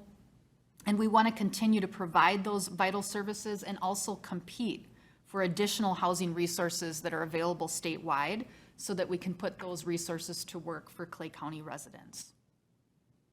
Now I'm going to turn it over or open it up for questions. Mr. Chair. Thank you. Thanks for the updates and presentation. Have a few questions just in regards to programs and making sure I have a good understanding of exactly what the ask is, but also what the existing partnerships are. So just in looking at the Homework Starts at Home, which I think has been an immensely successful program in outreach to families in our communities. My understanding is that Lakes and Prairies provides the case management services for the individuals served, and then the HRA partnership helps with the rental assistance, and that's correct? That is correct. So in June, finding out that the grant for the area was the four programs were funded, my understanding is ours was one of the four. Correct. And so in the ask for $75,000 for Homework Starts at Home, that would be in addition to the existing, that would bolster what's already been secured for that, correct? That is correct, Commissioner Monjo. Okay. I'm sorry, Mojo. That's okay. I was really excited when our application was renewed. We are the only entity or grouping in the state of Minnesota that has been continuously funded since 2014. There was a legislative increase this year that was awarded as part of that proposal. And out of 5.5 million, between the CAP LP and the HRA, we were awarded over $1.6 million, or 29% of the total funding available. And this has to do with our incredible partnership with all of the schools in our school district. I just was in a conversation with an administrator in Barnesville who was talking about a family with 6 children who is currently experiencing homelessness in their community. I immediately was able to send over an email to CAP LP to try to approach those folks. So we've reached many families with children. As part of this application, we said we would come and request consent, that both we would request as part of that our HRA Board of Commissioners to approve a levy, and then we would ask for consent from this commission, because we've been able to leverage literally millions of dollars to serve hundreds of people through this funding. And as Don said, as far as the investments that the Clay County taxpayers have made, we've been able to return $13.65 of federal and state resources for every dollar that has been levied. And I believe our levy totals 98 cents per year on average since we were formed in 1975. Yes, very important. And I think it's important for this board to know that since 2020, that Homework Starts at Home program has reached approximately 99 households and over 330 individuals. So I think it's really important, but thank you for clarifying the funding component. The other piece that I just needed to maybe have some more clarification on is that $100,000 ask in terms of increasing the security at the properties, and understanding that all of our communities are seeing, communities and schools and all of us are seeing different behaviors that come out post-COVID, maybe. I think that's fair to say.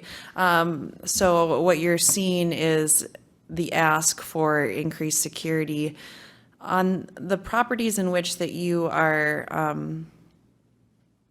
asking for this. Are there a portion of those properties that are fair market value as well? Do you know what I'm trying to ask? Yep, all of those properties are subsidized, so that in each of those properties, folks pay 30% of their income towards rent. So 100% of the properties that you're looking at are subsidized? 100%, and they represent housing for folks who are elderly or disabled, or in one case, it's permanent supportive housing, and families with kids. So we're talking about a lot of vulnerable populations, and unfortunately, in a post-pandemic world, as everybody is aware, we're seeing behaviors resulting from underlying mental health and other issues, and we have seen situations that we've never seen in over 40 years in some of our properties. Our goals are, first of all, to have a place that is safe and secure for folks to live in. Right. And if we cannot provide that to our residents, then we're not doing our jobs. And it's heartbreaking to me that we had a crime that happened at Gateway Gardens, and law enforcement had to rely on the security system from the local homeless shelter because the cameras are better than what we're able to operate. We did have that system state-of-the-art 13 years ago, but things have changed, and we're no longer able to adequately support repairs, et cetera, to that system. And post-pandemic, we have also seen extraordinarily high losses in both Hoagie Estates and Gateway Gardens, where our operating income was $100,000 less in each building than were our expenses. And that has never happened before. And once again, a post-pandemic world is one that we're still adjusting to. And one of the reasons that we're making these requests, we're asking just for some funds for some really basic things, for a roof at our Agassi Apartments in Ulen, so that, once again, the safety and habitability of our units is the #1 priority for us. Everybody living there are seniors and folks with disabilities. We've been putting off the roof repair, looking for other funding sources for about 8 years. We had to spend $1,500 last year removing an ice dam, and then a lot of requests to the powers that be above that none of our roofs collapsed or had significant water damage. So we will continue to look for other funding sources, but it's gotten to a critical point. So I guess my question maybe changes a little bit in understanding that there are severely vulnerable folks that we're working with. So I want to put that out there. And the need is to house these people. The second need is to keep them safe. And so does the security system keep them safe, or is it a larger question in terms of, is it a need for additional case management on those folks that maybe are posing the damage and or not keeping people safe? Do you know what I'm trying to say? I mean, we've heard this, you've been part of the small cities dialogue before, and we've had, it's been a few years, but had a city with a concern on that and on what is the best method. And, I know people commit crimes when there's cameras present all the time. And so I just want to make sure that we're being thoughtful about approaching that issue and trying to do so in the method that has the most teeth possible, I guess. I agree with you completely, and I think the answer is in all of the above. I actually used to be pretty opposed to security cameras in residences because I was like, people have the right to privacy. But I can give the example at the Moorhead Public Housing owned property, the high-rise, that they have, or we, under that management, have recently had to hire security and increased camera access, and it has been a deterrent. A lot of folks in the properties that are causing issues are folks who do not live there. They are people who are coming in from elsewhere, and this allows law enforcement to identify some of those folks who are not supposed to be there, to try to take a preventive approach to making sure that we are able to do a trespass order against them or what have you. And so is that going to fix every issue? No. We have also taken a more restrictive stance on who we are allowing into the places that we operate, and we have done more evictions in the past year, probably in the past 2 months, than we did in the first 40 years of our existence. We just have to make sure that people are safe, and that has to be that top priority. And if I can just add, just yesterday I was at the Riverview Heights high-rise and saw a note from a resident thanking us. And this is someone whose mental health has been deteriorating as a result of some of the security and safety concerns. And he was put at more ease, knowing that we've taken additional steps to increase safety. So I think it has that ripple effect as well for the residents. Okay. Thank you. So the packet that I had received from you, I had at home, and I had a list of questions, and for some reason, I left that at home on my reading table or something, so I can't remember all those, but I am going to be submitting those to you for additional, and I'll also probably forward it through Steve so the rest of the commissioners can share in those questions and answers. Just what you just mentioned in terms of having to have evictions, where do those people go? You're asking me a question that breaks my heart, in that we've been working for years to reduce homelessness in our community, and that's where some of them are going. Other folks have relocated. We're not interested in transferring issues to other locations. And once again, as far as a deterrent effect, we had to do a number of evictions in one location. We had a total of 3 residents that owed us more than $32,000 in back rents. We just can't sustain our operations if we don't receive income coming in. And we've seen a significant increase in this. So sometimes, and these were all individuals who had significant income, that didn't believe we would actually evict them because they know of our commitment to ending homelessness. And so one of our property managers, to somebody who else was behind, said, look out your window, see who's still left. And then this person was able to actually make their rent payments. So some of it is behavioral issues. Some of it is the belief that we will work with people, which we always have done. But there comes a point where it is not helpful to anybody for folks not to take that responsibility. And these are for folks who are able to do so. Thank you. One of the other questions that I did have written down, and I was reminded of today, when you talk about the $1 of investment has brought back $13.65. I'm assuming that is through the federal and state grant system, right? Correct. So do those federal and state grants, when you apply for them, is there a local share that needs to be committed to upfront on all of those? Typically, the more of a local investment that we can show, the stronger the application is. They like to see the commitment of the local community and know that housing is something that the local community is supportive of and interested in. And with that leverage, we've been extraordinarily fortunate. When I say $13.65 for every dollar invested, that includes no multiplier effect. That does not even include ongoing funding that is generated from that.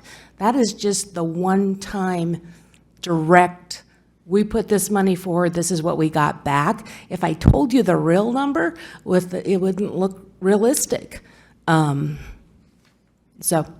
are there any other funds that could be used for that leverage that would come through our social service department? the only other funding that we have received was $25,000 in general revenues. We try to partner with your social services department whenever we can. We have worked jointly on a grant from the state of Minnesota to try and fund portions of positions for CAP-LP, for the HRA, and for Clay County Social Services to cover some of those costs. We, once again, this is our community, and we are trying to do whatever we can in saving funds long-term. We believe these are investments up front that will return significant savings down the road. Pardon me, but I'm just trying to grasp all of this. And so the Section 8 rental housing assistance that is out there, does all of that go through CAP-LP? All of that goes through the HRA. So we currently administer 751 units of federal housing choice voucher assistance, and we have been one of the most successful entities in the state in obtaining additional rental assistance in the last 5 years. We have aggressively went out for those federal resources in order to bring them back into the community, which also benefits our local property owners and landlords, because those dollars are reinvested right back into our private owners. We, once again, try to use our resources in order to benefit the entire community to the greatest extent possible, which is why of the 1,500 to 1,600 households we assist, approximately 1,200 of those are living in private residences throughout our community, trying to help with that cost burden, which, once again, breaks my heart, is still one of the highest in the states. Section 8 rental assistance, federal assistance that we get, is there a local cost share required in that? No, there is not. And so currently we receive about $5 million a year through those federal funding. What the local cost share or the local funds have helped us to do is to initiate those processes because there's quite a bit of legwork on the front end side in order to get those funds in place, which then are self-sustaining on an ongoing basis. And the same thing, if I may just add, that the state of Minnesota has appropriated a historical level of funding for housing. It's approximately 15 times the normal allocation for funding. It's between $1 and $2 billion. As our colleagues ahead of us were saying, a lot of this is one-time money, but housing is a great place for one-time funds. And some of those can be used long-term to set up, but Clay County, whether you agree with the allocation or not at the state level, Clay County residents are going to be paying those tax dollars for those funds. And it's my own personal belief that they are entitled to receive a fair share, or perhaps a little bit more, of those funds returned to our community. The units that you own, you pay property tax on those? We pay pilots. So we have payments in lieu of taxes that are calculated based upon the revenues generated minus the utility What do you costs. mean you pay pilots? To who do you pay the pilots? To Clay County. Okay. We send checks out to the Lori Johnson, Clay County Auditor, every year, assuming that the property has any income. But, so that is local support because it's not at the same property tax level as a private development would be. Jenny? Tia, I think you're seeing why a twice annually meeting would be really helpful, because I think we still have questions and it's helpful to educate us. So I agree. I think that's great. Work with Steve. We'll get that on the calendar.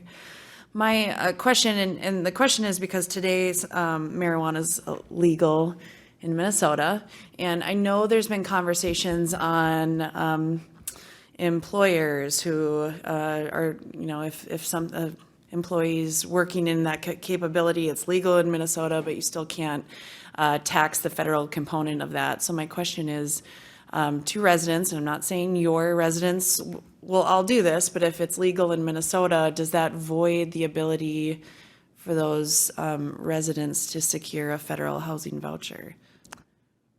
That is a good question, one that states across the nation have struggled with significantly.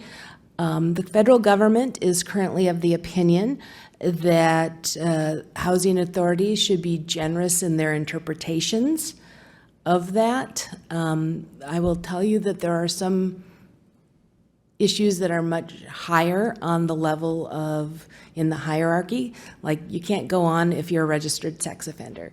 You cannot go on if you've been convicted of manufacturing meth. We know from our experience, even prior to the legalization, that because of the huge demands placed on our law enforcement system, enforcement is a challenge. And we're administrators, not investigators, and so there's always a proof issue. And I get that, and I think it's important. We're talking about with every department, how are we mitigating this issue? But we are stewards of taxpayers and federal funds as well. So, I think it needs to be a conversation that you have with your board, and we'll continue having with our board. But I think, the question will be raised. We all have drug-free work policies as required by the federal government, and so our staff are informed of that. And obviously, nobody is able to work in an impaired state. But they are frequently reminded of the federal policy on the drug-free work environment. Right, and I guess my question was in terms of the residents.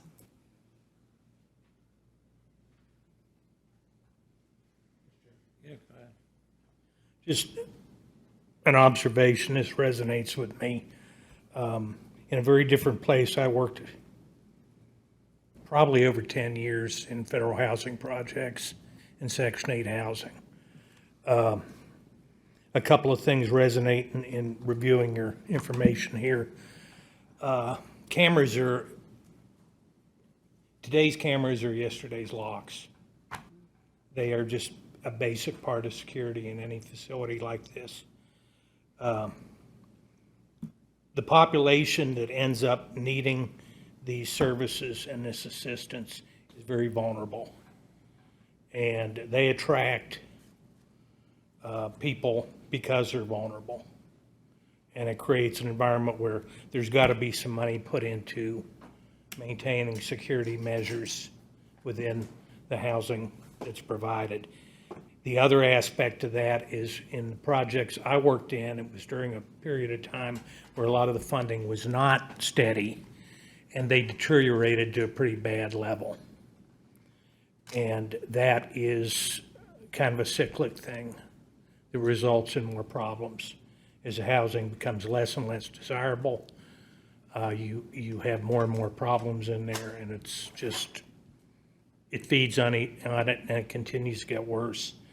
Looking at these requests, it's always very difficult when we look at something that's involving the levy.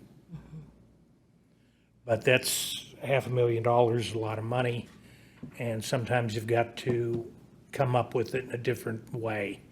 And I think we've seen the study that indicates this is a critical need in our community. So this is good information, and it's certainly, it's a lot to digest in one session, but I certainly think it's worth contemplating. So, let's talk about the levy history, if you will. We had a very good conversation yesterday. I met with you for about an hour. I'm back to the page here, your presentation, page 30. And your requests seem to come from time to time. And I'm curious, even on the $500,000, I mean, why has it been sporadic and not sort of, in other words, because $500,000 is a lot of money in 1 year, and then next year you may not ask, I don't know, just seems sporadic. And how is there a way to be working toward this where it's based a little more often, maybe on I'm throwing it out there, on an annual level where it's not such a hard hit, one time? I mean, we just had a presentation from the Sheriff's Department that was pretty significant. And then you put this one on the next one to it, and it's a lot of money in one day. So I guess I'm asking the question, whether it's 500 or 600, I mean, is this money that is needed that year, that 12-month cycle, or is it, you understand what I'm saying? More of a steady line that can be a little more predictable to us in budgeting? We would love that, Commissioner Kravinoff. We have received feedback from this commission at times that they prefer not to have us coming in every year. I believe that would help to, yes, level it out. And we've only come in, because our board has been relatively conservative on this as well. Everybody understands that taxing people's property, even if the HRA portion is small, it's still going towards that total tax. We understand that. And so we have only come in when it's critical to leverage other resources, or in situations like this where things have reached the critical level. Would we have preferred to come in for a couple $100,000 the last few years? Yes. That isn't what happened. Certainly, if that were the preference of this commission, I'm pretty confident that our Board of Commissioners would be very supportive of that. Many housing authorities levy each and every year across the state. The majority do. And have since the 70s. We have not, and once again, it's just a more conservative with a small c approach to that. And then my second question is, let's talk about the merger a little bit, if we may. So obviously, there were costs and expense as you worked with Moorhead, and now we meld these two together. I mean, how is the funding source with the city, and how does, now that we're trying to bring that together, how does that affect your request to us today? Am I making sense as far as where revenue sources would have been versus what they will now be? And I'm assuming and maybe give it just 1 or 2 or 3 points why the merger is the way to go. Well, and Don, feel free to jump in at any point in time. First, because of unique, literally one in the state reasons, the Moorhead PHA is unable to levy on its own behalf. So the past several few levies that we have done have been a division with the Moorhead PHA, and so in that way, it does not change costs. The city of Moorhead has provided a little additional support to the Moorhead Public Housing Authority in the form of legal advice and a few other areas. But we believe that the cost savings of the two agencies coming together will offset that. The Moorhead PHA was actually in a stronger, or is in a stronger financial position than the Clay County HRA, even though they have $1 million to our $13.5 million budget. And so they have covered the costs because this joining is perhaps more beneficial to that entity, just because we have a more diversity within our programs and we have a larger staffing component. So it puts both entities and those properties in a stronger position for the long term. Moorhead is very focused on public housing, whereas we have quite a bit of diversity across our programs. And I think it's been going extraordinarily well, better than any of us have anticipated. And the other big point would be to make it easier for the citizens of Clay County to access the housing that they need. They don't understand why there be two housing agencies within the county and the city, especially when the county agency provides more services in the city than the city one does. It just doesn't make a lot of sense to real people. And so we're trying to ease that as well. Mr. If I can I have a follow-up to your question? Sure, yeah. So the $1 million that the Moorhead Housing Authority brought to the table, where did that money come from? That $1 million is their annual budget. Okay, that's annual. And where did Yes. that, so where did that money come from to pay those expenditures for your budget prior to the merger? Okay, the budget primarily is made up of the public housing program, which is federal funding, and then we have some smaller programs as well, but it's the vast majority of it is public housing. And I would say, in terms of why the merger, a big piece was operating an agency with 7 staff total in a post-pandemic world with the challenges that we were experiencing with the people we serve and a pretty tight labor market. Really had us taking a hard look at how are we going to position ourselves for the future and better serve the community. We're seeing a lot more opportunities in terms of staff being more supported with a team. We have a larger maintenance team that's working together, and I think the benefit is mutual. Even now, we're looking at a software program that will be integrating between the two agencies, and the net cost is less by streamlining those services and better serving people. So we're pretty excited about the work that we've been doing on that. And just so you know, that the total costs of us coming together are significantly under $50,000 so far. And we also received a grant from the Greater Minnesota Housing Fund to assist that. So we're not spending $1 million to come together, but Moorhead Public Housing had a... No, I get that, Yeah. but before you came together, there was $1 million being spent. That was outside of the purview of the Clay County HRA. And so how did they fund that $1 million prior to this? That's my question. And those funding sources are still active. Do those funding sources just flow Yes. into the Correct. HRA? It's federal HUD public housing dollars primarily. And why did they have a little extra now? Because those programs received quite a bit of CARES Act funds that we did not receive. So they're not quite a bit, but an extra couple $100,000 perhaps that we did not receive. And then there are a number of properties that they own scattered across Moorhead that they manage just like any other housing manager does to generate revenues. So those revenues are all still available. And so we're trying to cut costs and keep our revenues steady or increase them. That's good. Yeah, thank you. That's all right. And Mr. Chair, just to clarify from a care standpoint, back in 2021, DARA did come before the board, and we did provide $100,000 for homework starts at home, and also $80,000 for Dilworth businesses and home. Yep, we use those to, Rehabilitation. leverage funds for rehabilitation in the city of Dilworth, where we brought in about $1 million. And those were ARPA funds, I believe, that we received for those things. And that was one of the reasons we did levy that year, is because there were alternate housing funds.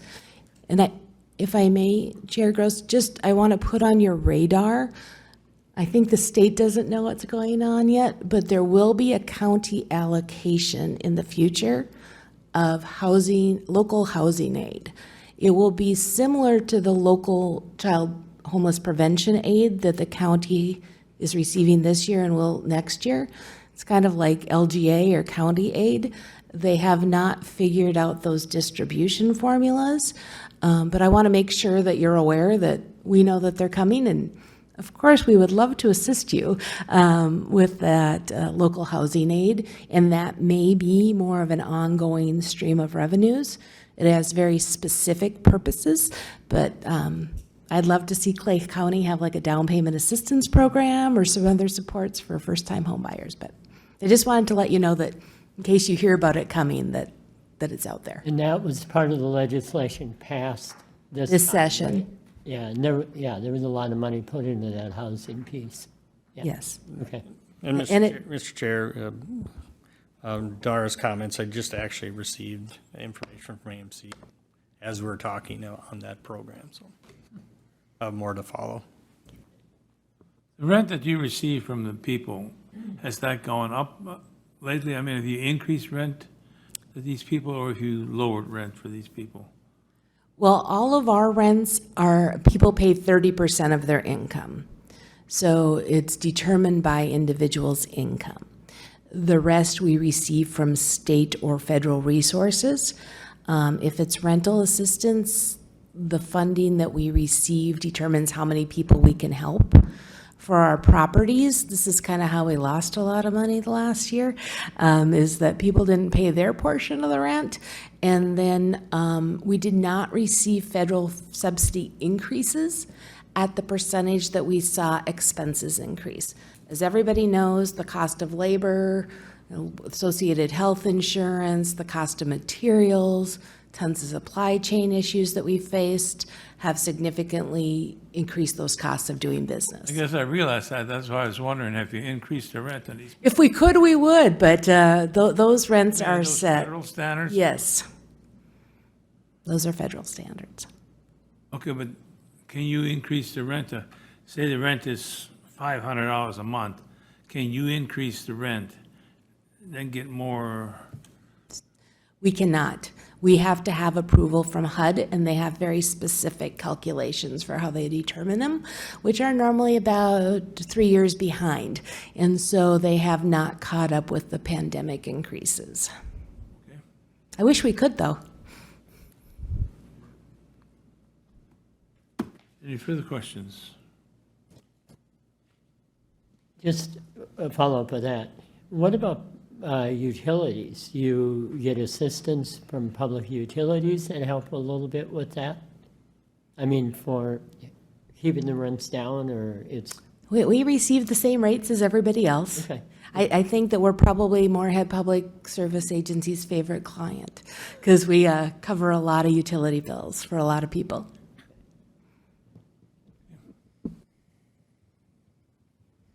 All right.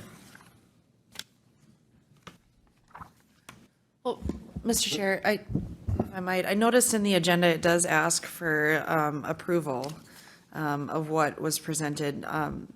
You know, I struggle a little bit with giving approval today, Dara, just because we haven't had the full, we just had one department come in and present on their budget request as well. It's hard to give approval before we understand the whole big picture, and so I just want to say that that's personally where I'm at. It's not that I don't support the requests or parts of the requests. It's just, I really would like to get the large picture, which I don't think we're very far off if I'm glancing over at Steve, just a matter of a few weeks, actually.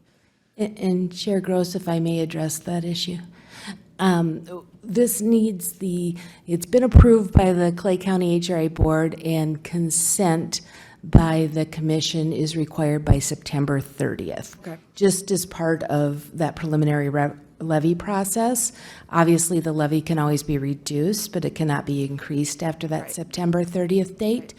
And we are on the agenda for Barnesville for August 14th, and for Moorhead for August 28th.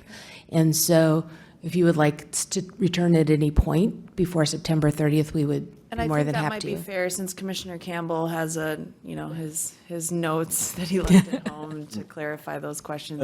And that actually was one of my questions that I had was, so you said you have to go to Moorhead and you have to go to Barnesville for them to approve this. What if they didn't? Then what we've done is, well, it's always up to our board, obviously, but typically reduced the levy resolution in order to take out those communities' portions. Because if they do not agree to it, then whatever we levy cannot apply to them. Correct. And so we have always indicated that we would come back in at that point and adjust it. Then we would not apply those resources within those communities. And Barnesville wants a new rehab program, so I think they'll probably be supportive. Well, I want to share Commissioner Mojo's comments regarding action today. Without us getting the full picture of our internal needs, it's difficult for us to commit to something external compared to what we need to have internally. And until we get that full picture, I would certainly not be ready to, just like this morning, even like with the soil and water, even though it's a smaller deal, they still ask for an increase. And we never gave that commitment to them, and we haven't to anybody yet. As a matter of fact, we haven't even given commitments to our internal departments on their new requests and their budgets. So until we can get an overall picture and decide that, I think that's when we would do this. And it certainly would have to be done by September 30th.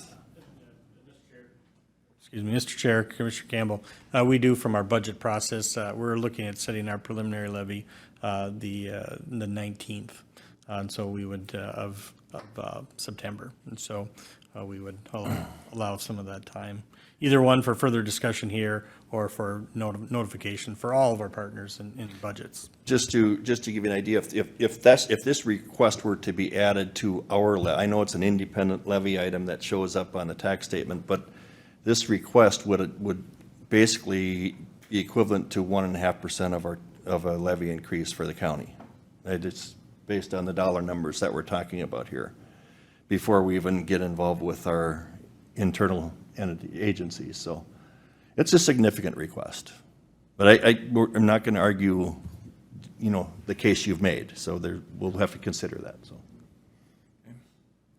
And Chair Gross, I believe that would be consistent with past practice as well, where we've come in for consent and it's been deferred until the entire budgeting process is underway. Well, That would be my wish too. okay. Well, there'll be further discussion on this amongst us, so. All right. Anything else you got? We'll let you have a break. Thank you for the very thorough presentation. Mr. Chair, and maybe just as we can have further discussion, but based on comments that Commissioner Mojo made, would it be the board's interest to look at scheduling by, I guess, 2 meetings per year in having ongoing discussion? I would like it. No, I certainly feel like we are all on boards with different, I'm on Lakeland, and I know that's a partner of some of the clients that you serve, and I think it would be helpful, as is the small cities meetings, to make sure that we are hearing from you before July as to where you think the needs may be, and we can better coordinate and collaborate. Yeah, I agree. I like the idea of the 2 meetings. It's interestingly, for the amount that we fund this, we all serve as liaisons into different areas of whether it's planning commissions and all these other things, but we don't actually have any board member that sits in with you, as a, and I find that kind of odd that of all the areas that we are involved with, that there's no board member present for your activities that go on. So. Yeah, and obviously that is the decision of this Right. commission. Right. Thank you. I've got plenty to do, but. Thank you. Are we taking a break? Yes, we are taking a short 5-minute break here. We're back on. Mark, you're next with the approval contract for county land survey services. Good morning. Glad to be here. All right, I'm going to give a little quick recap of where we are today, just for those viewers. For many decades, Clay County appointed a county land surveyor, and in 2014, we sat down as a group and we looked at that and we decided to dissolve the office of county surveyor and instead hire a firm to provide those services for us. In 2015, we hired a firm that did that, and they served us very well for many years.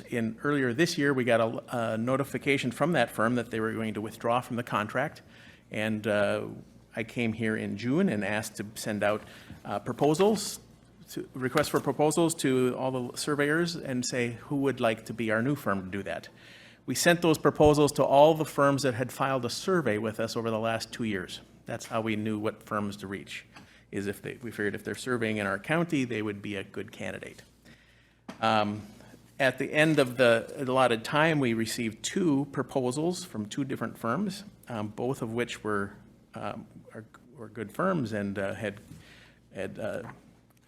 good people. Anyway, so I put together a committee. It was myself, our county planner, our county engineer, and our county recorder, which are the folks that use surveying the most. And we sat down, we went through the proposals, and we discussed the pros and cons of each one. And at the end of that, we have decided to recommend to you that we contract with a firm called True North Surveys. Their proposal was a very good description of what they were going to do for us. They had a lot of surveying experience in Clay County. They were highly recommended by all of the members of the committee. So today, I'm before you to ask for us to sign a professional services agreement with True North Surveys to provide county surveyor services to Clay County for the next 3 years. After I've chatted back and forth with them about this, one of the things they sent me just recently was a new attachment 1 to the contract. I gave you a copy of that if you want to see it. One nice thing about the way this contract works is every year we get a new one of these, and it basically tells us what it's going to cost us, what their fees are, which is kind of nice. So if we know we're going to have them do something for us, we know what those costs will be. So every January we'll get a new one of those. But I handed out the newest version of it. It just includes some more details about some of the other features that they can provide for us. So based on the recommendation of our committee, I would request that we enter into a professional services agreement with True North Surveys for county surveyor services. Mr. Chair. So in the budget, we have an annual amount that we've been for this Yes, project for correct. doing all the corners. And so once they reach that, then they're pretty much done for that year. Is that how that Exactly works? correct. Okay. Yes, and yeah, so the money for this is already in our budget. There's, and they hadn't expended any of it yet this year, so we've got that money yet to spend this year. So we're hoping to get this firm online in September and get them start working. Okay, if they wouldn't, are we expecting them to do so much? I mean, we can say, well, by the time they use their money up, then they're done for that year. But how much do they have to do? Well, we sat down with the firm and we give them, when we're talking section corner remonumentation, we give them a target area, which is specifically usually a township that we're working on. And what we'll do is we'll work with them and see how much of that township we can afford to have completed in this calendar year with the funds that we have available. Typically, it's not we can't afford to do a whole township each year, so it's parts of a township, and we target those as, so we figure out what's our priorities. And talking about funding, one side note I should mention is there is opportunity coming for some grant dollars, maybe for some additional section corner remonumentation that was passed by the legislature this spring, but the process for getting those dollars is not yet complete. So when that occurs, we will apply for those funds, and that would give us more dollars to use for section corner remonumentation. I was just looking at their rates. Normally when you get a service person to work on your stove, wash, or whatever the case may be, the hourly rate includes the truck. I mean, here it looks like they're asking for a truck, and then they're asking for a person. Right, yes. Normally, that's one rate, but I see that's about $325 almost if you put them together. Yes, and what we found was it's comparable to what the other firm that proposed to us was. Their fees were similar, so, I just, yeah. Well, you're gonna get one or the other though, aren't you? You're gonna Yeah. either have a one-man or you're gonna have a two-man. well, right, but And- if you just get one man, Right. and I would say you'd have, And it will depend on where we're having section corner remonumentation done. In some places, it's a lot more intensive. Our ballpark number we use is about $1,800 a corner, but it fluctuates quite a bit. If it's it's just out in a township road intersection that is easily accessed, it's probably less. But like some of the ones we were just doing down there in Tansum Township, where we have the really heavily wooded, rugged areas, then our costs go up. So right now, we're surveying in more of the expensive parts of our county, way eastern edge, so. Yeah, good question. So a little confused, only in the fact it's a 3-year contract, Correct. but yet they have the ability to raise the rates Annual. annually, Yes, right? exactly right. So to keep it in line with your budget or whatever, do you have a limit on a captain and what can be spent each year? Yes, exactly. But that's kind of your discretion. That's my part, yes. We come in and we know we have exactly a set dollar amount, and then we'll look at what we can get done for that. So if the dollar amount line item that we provide for the surveying doesn't go up and these rates go up, then you have less corners being done. Obviously. Yes, you figured that one out, huh? yeah. So so when you determine the areas of priority, that's to start with, are you taking into consideration the amount of development that might be going on, which causes surveys? Yes, Okay. exactly. That's why when we first started this program, we targeted like Eglon Township and Park because we had a lot of stuff going on around the lakes and we had really poor control. We'll stay away from some areas that we already know there's a lot of other survey activity going on, like where we have ditches and drains, because there's other firms surveying there, so we don't need to spend our dollars to do that. So that's why we're out there right now in Holly, and it'll be Goose Prairie Township, that part of the world. Yeah, we look at that always. But regardless of wherever you're doing the surveys, you have to have accurate corners.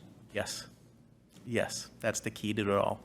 And then when we get accurate corners, then we have the capability to redraw our parcel maps and make them much more accurate, which is a project we just completed this spring on 4 townships. Mr. Chair, I would move the request to hire True North Surveys. Second. Second. Okay, we got a motion, a second. Any further discussion? All in favor? Aye. Aye. Aye. Thank you very much. Thanks.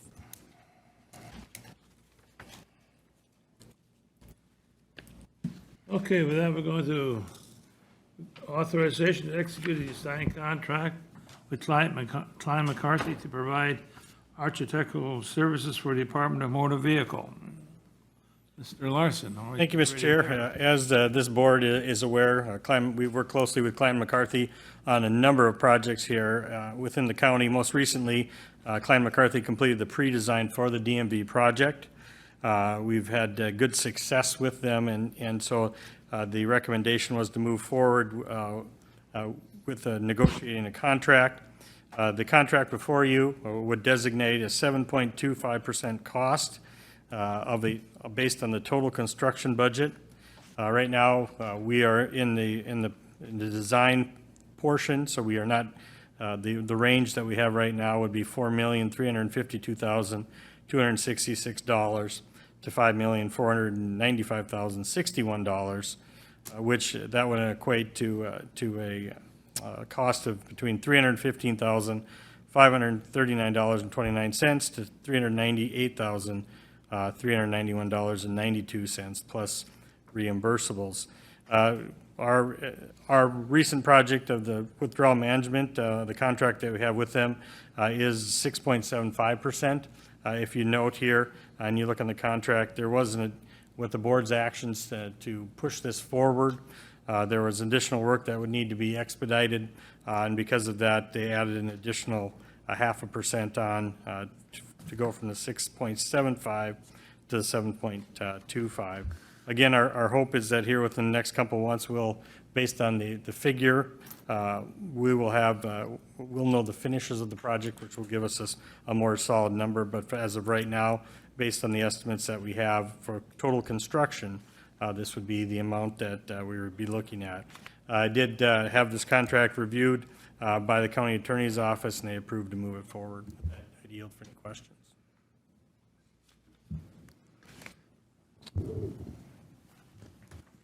I guess to note, I think that 0.5% would equate to maybe, depending on where it comes in, it'd probably be an additional cost of $15,000 to $20,000 to fast track the project, but it's,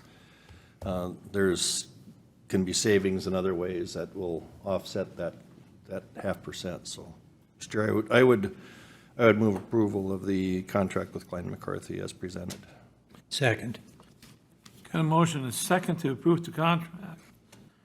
Any additional discussion? All in favor? Aye. Aye. Okay. Thank you.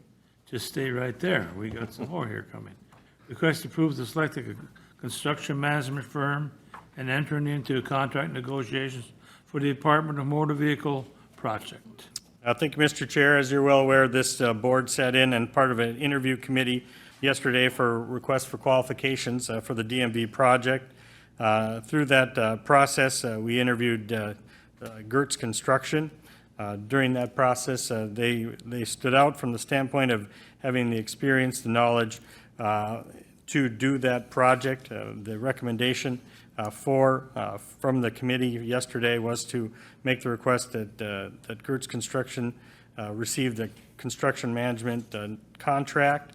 As part of that, their cost impact would be 5.5% of the total project, and based on those figures that we just previously discussed in the other item, would be between $239,374.63 to $302,228.36.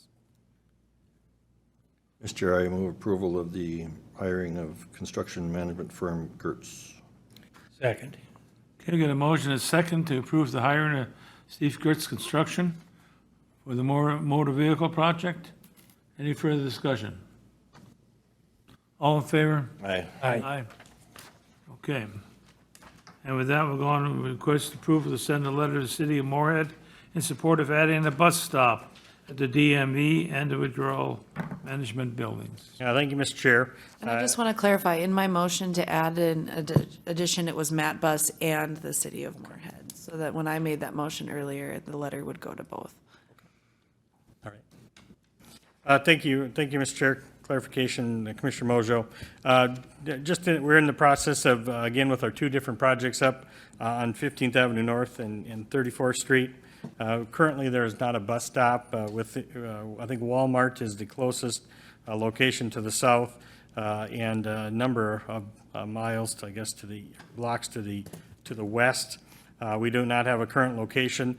We have had some conversations with the city of Moorhead in regards to adding that spot, but they're in the middle of their transit development plan, which runs through 2025, and has provided feedback based on low density, limited job opportunities in the area, and not a lot of rider volume to support that area.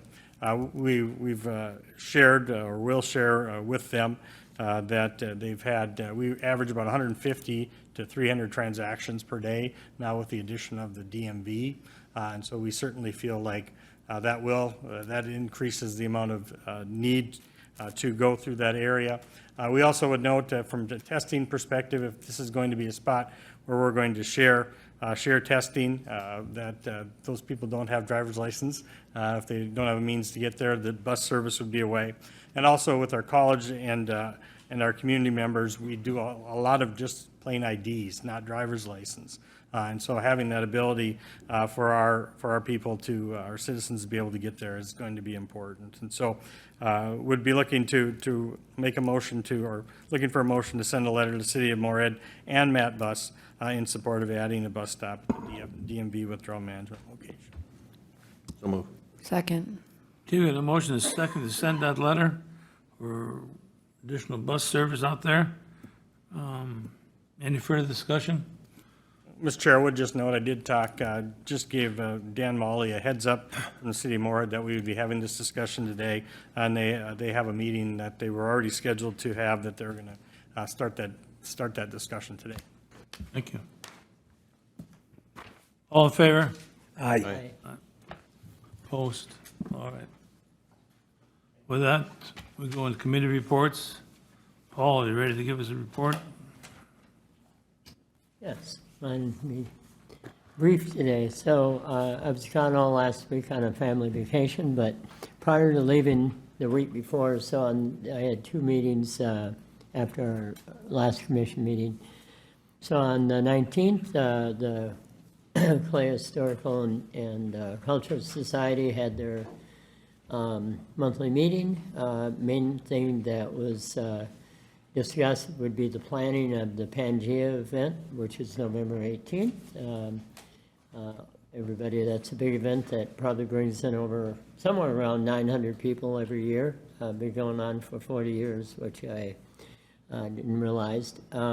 Anyway, so there's a lot of coordination and different pieces going on with that. The week before I did report our financial on that, so that'd be enough with the HCS. And then on Friday, I had the Early Childhood Initiative. There again, another big event coming up that they started in 2019 called The Longest Table. And that will be held September 14th. And that will be at the Salem Church down on 30th Avenue.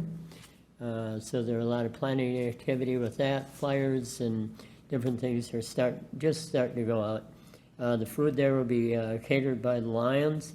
This is an event kind of sponsored by businesses and civic groups between Dilworth and Moorhead. They'll be from 6 to 8 p.m. And I encourage all leadership people as well as residents and our new residents, new American residents, to be part of that activity. Briefly, other parts, just in agency discussion, Essentia's been providing a safety nurse every month, and she this month focused on,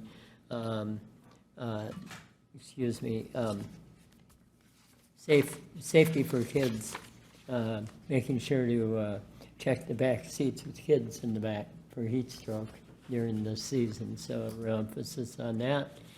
And last thing, just a little more discussion on the legislative takeaway. And there was a large amount of money, which is really good for daycare, to help raise wages for those providing that care, and also elevate daycares that exist as well as create new ones, which I think is very good. And then along with that, there's family assistance money going out for people with children for daycare use. So that's my report. Any? Thank you, Francis. I neglected to report last week. I had attended on July 12th a CAP LP policy discussion as part of the Human Resources Committee, making sure, as many entities are, that we're addressing policies and procedure handbooks with the new legislation that's coming through. So that was the topic of that meeting. But again, I apologize for not reporting on that last week.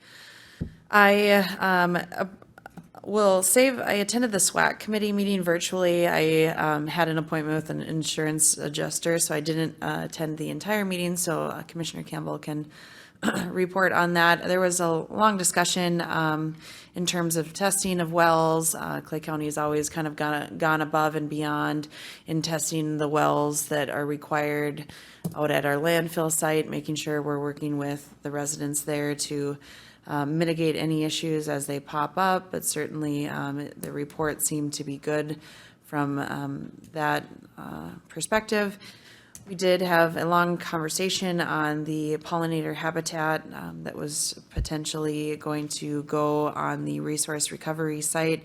That, as you recall, if you look at the minutes of this board, had been further discussed for a long time on what made the most sense for the location of that facility in collaboration with City of Moorhead staff, Clay County staff, JT Lawns, and the Clay Soil and Water District. The seeds will continue to be planted in an additional spot in Clay County. So we will have a net positive addition of pollinator habitat in Clay County. It just won't be particularly at that site. And later last week, I did have the opportunity to use the citizen drop-off, and just huge thanks to staff for making sure we addressed the weed issue. The site looks great. I'm excited to see that come in. And also, there will be a pollinator component that will go into the withdrawal management facility as well. So just wanted to, I know there was a long discussion there, but wanted to state that piece as well. You say there is going to be a pollinator going in there? A small pollinator component will go into the plan at the withdrawal management. Part of the B3 conditions. Because I thought we said it's going to be grass in there. But okay. Right. It's confusing, but if you see the map, it makes a little more sense. Later that day, I attended the MCC JPA meeting. We did have, I believe it was around 17 properties that we approved the appraisals on. I know there's a closing last week that happened, and there will be a special meeting of that board to address some property needs here next Friday. That evening, I attended the CAP LP committee meeting. We did have our board Roma training, so boy, Commissioner Kavanaugh, that's the most exciting part of the entire board all year long. But good update from the Learning and Development Director, Becky Johnson. They are continuing to offer fantastic trainings to staff to make sure that they're meeting the need of their diverse clientele. We had a finance committee report. The strength of the organization is really apparent. They're doing great things with the money that they're receiving. We did talk a lot about the taxpayer-assisted tax credit grants that are out there, the VITA tax sites. As you know, that's an opportunity for folks to go in and have their taxes done with certified professionals. It really is something that is vitally important for the people in which that use it, but continues to be one of the most used sites in the area, really. They filed 430 tax returns last year for folks. A good update on all of the programming available and the folks in which they serve. I can provide that too. We had a public official report. Representative Keeler did update the board on some issues from her perspective. I addressed some issues that we continue to work towards addressing in terms of background checks and the backlog in fingerprinting. Email that we got from Rhonda Porter last week says that there's about a 7 to 10% utilization rate for the appointments that are available. So if you're getting calls from people that are frustrated, not able to get a appointment, make sure you refer them to check the availability now, because between the YWCA or YMCA site in South Moorhead and the North Dakota site in Fargo, they really can get in quickly. So that was good to hear. And then had several conversations. I've been asked to present at the County 101 New Commissioners School that I believe Commissioner Kavanaugh is attending this week. So we'll be doing that presentation this Thursday, and then attended, as you all did yesterday, the DMV interviews. Thank you to staff for getting all of that done. It was really good it's great to be in the position to address that DMV need quicker rather than later. And I know I said this earlier when the sheriff was here, but had the opportunity to celebrate the life of the Fargo police officer whose life was ended so soon. But if ever there was a question on the unity and strength of our community, it certainly is always unfortunate that you have to come together for an issue like that, but was really inspiring, and continue to ask our community to be great and to see a need, speak out on those needs. But yeah, I'm not going to cry, even though Frank says I always cry. I'm not going to cry now, but I think our administrator cried some that day as well. So that concludes my reports. Thank you. On July 25th, we had a Oakport Joint Powers Board meeting, and just to give you an idea, we approved the minutes from May 6th of 2020. So we hadn't had a meeting in 3 years. It's a board that's established for a very small section of land right along Highway 75, and Burt's Trucking did request an additional building on site, which required a conditional use permit, and that was granted with some minor alterations to the conditions that had been set forward by staff. On the 26th, we had a Prairie Lake Solid Waste meeting. I'm going to kind of keep this. There's a lot I could report, but I'm going to keep it short because of the time frame here. But one of the things in our budget, it's anticipated that Clay County will see an increase of $13,683 for the 2024 budget for its share of the increases. I do want to also mention some positive news there. We had been running upwards at one time of being short 1,600 tons delivered to that facility. And even though we still pay those tons when we're not delivering them, that number at the end of June was down to 844 tons. And then from the time that we met, the number was down into the 700 and something. So that continues to have a major improvement. There's an awful lot of discussion on PFAS, even at that level and at SWAC, and that continues to be an issue that we continue to monitor. As Commissioner Mojo mentioned, on Thursday, the 27th, we had a Solid Waste Advisory Committee meeting. We did have Randy Nelson there from the Extension. He gave an update on the Emerald Ash Borer. We received an annual report from Stantec that deals with all the well drilling and well testing and things that we do for various things, and there continues to be some testing going on again for PFAS too, to see how to start to document the presence of that, if any. We did get a very good comment from Joe Peterson. Corey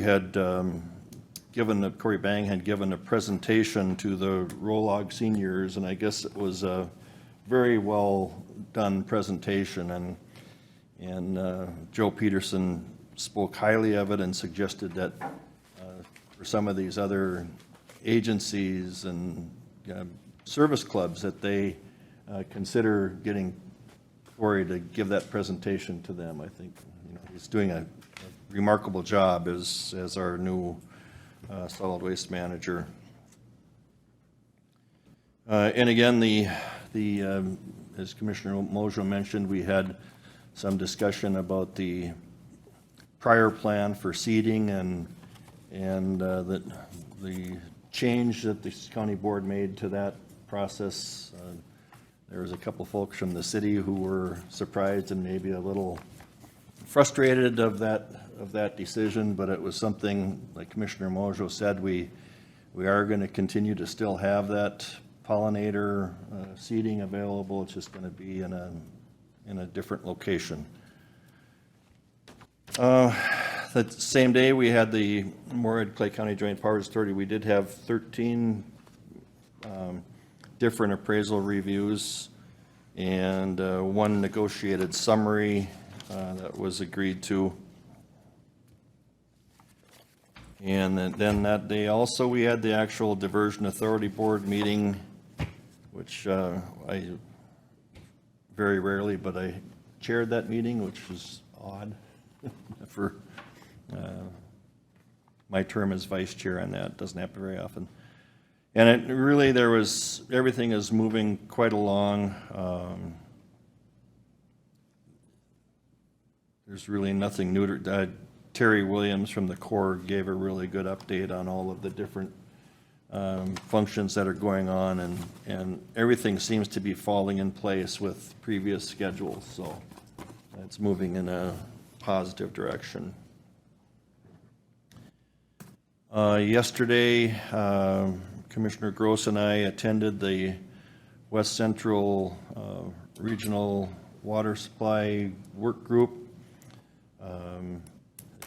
Items of note under the federal earmarks, Felton has received $1.75 million, and Norman County has received $1.75 million, and both of those have an 80-20 cost split, so there has to be some, and that's kind of getting this whole thing moving forward.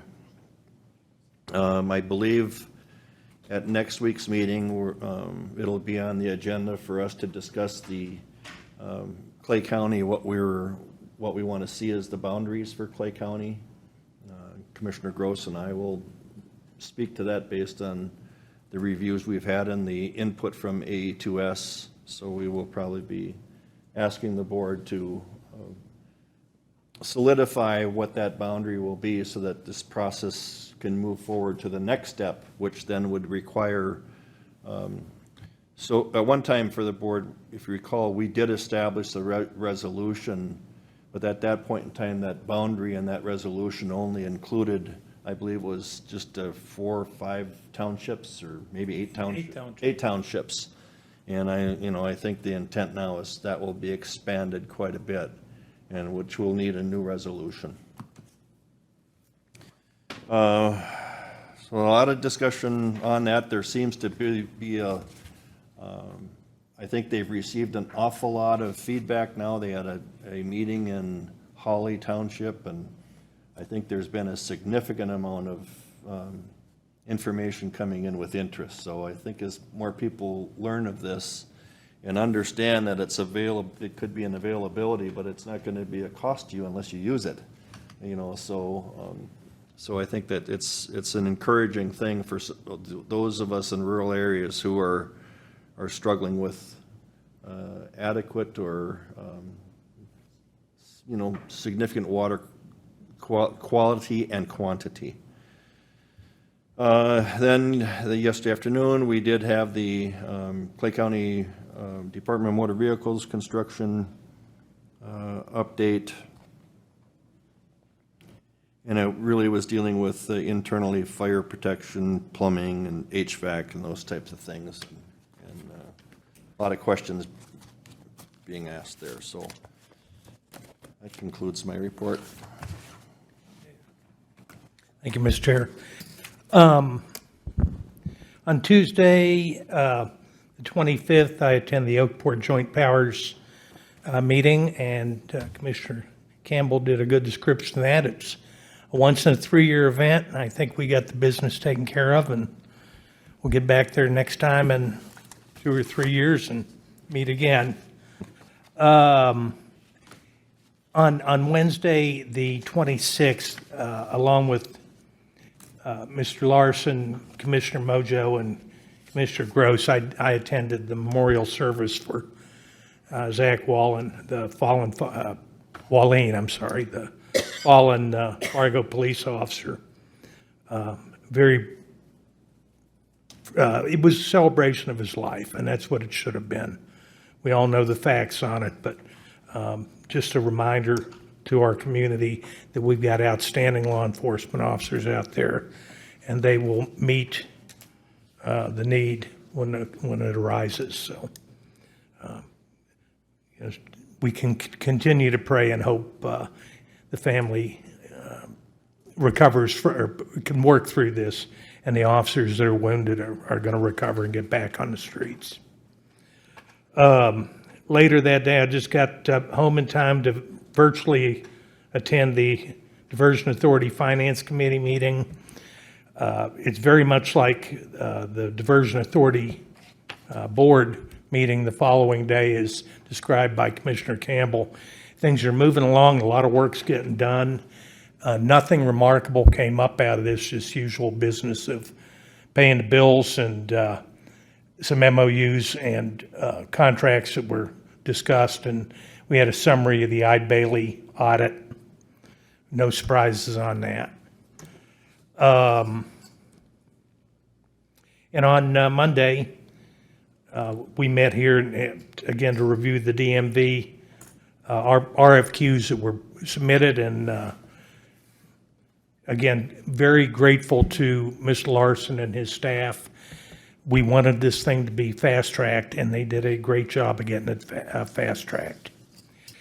Additional, as part of my responsibilities with Northwest Emergency Communication Board, I have been asked to work with the 403 Technical Work Group, which is going to try and revise for the fourth year in a row Minnesota Statute 403 that pertains to the emergency communication system for the state.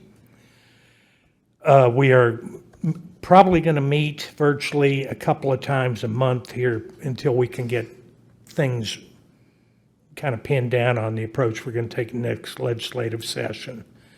At that point, it may require some attendance in St. Paul as well. But make you aware this is part of what we're trying to do for the emergency communication network here in the state. And so I'll be working with that.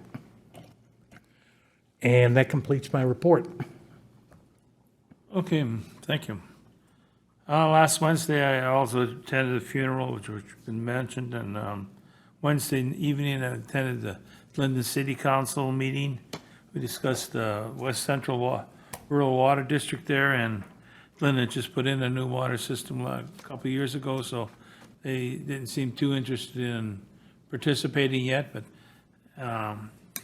as the system comes aboard, each town has their ability to get into the program or not, so I know there's several, like Hendrum yesterday mentioned that they're ready for it because they got problems with their wells already. And same thing, the discussion was held as far as whether to keep water towers in the city if you're on this.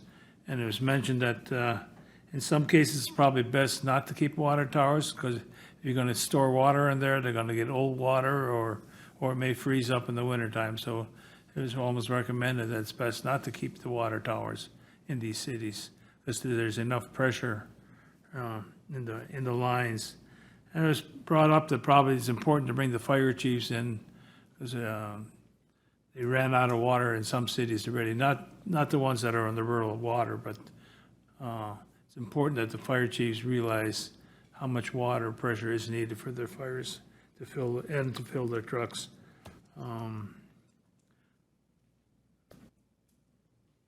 Yesterday afternoon, of course, we had the DMV interviews, which everybody attended. So, also one thing with the West Central, I think we need to set something up in the budget for funding for that. There'd be some money that Clay County going to have to participate in. Are you talking about the Water district.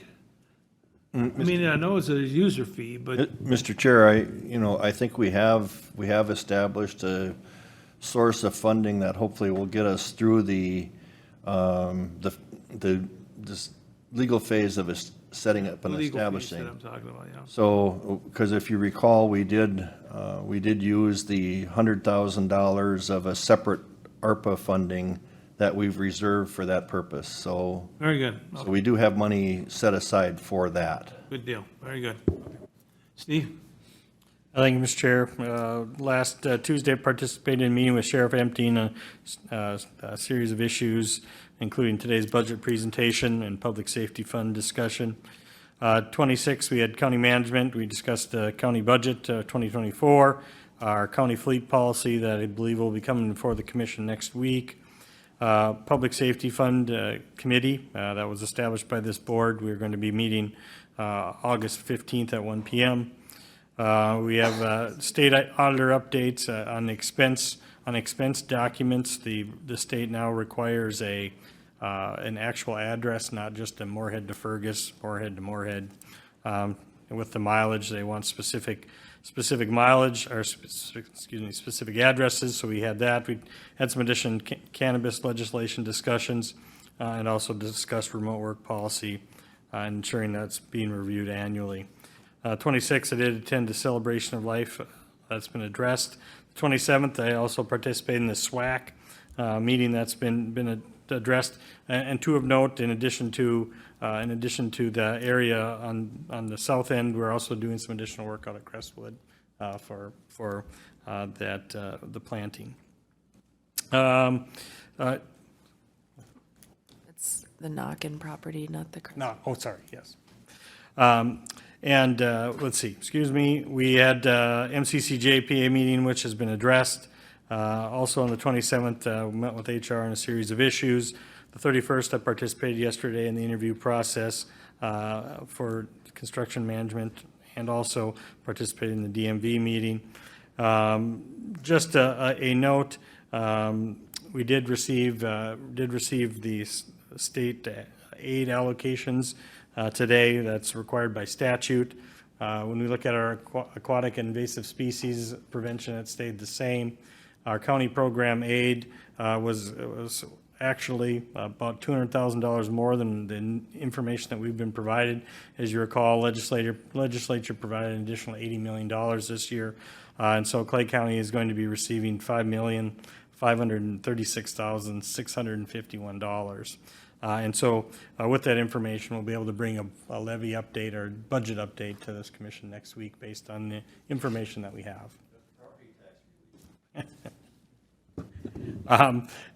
Also, just of note, local homeless prevention aid that was addressed in an earlier presentation.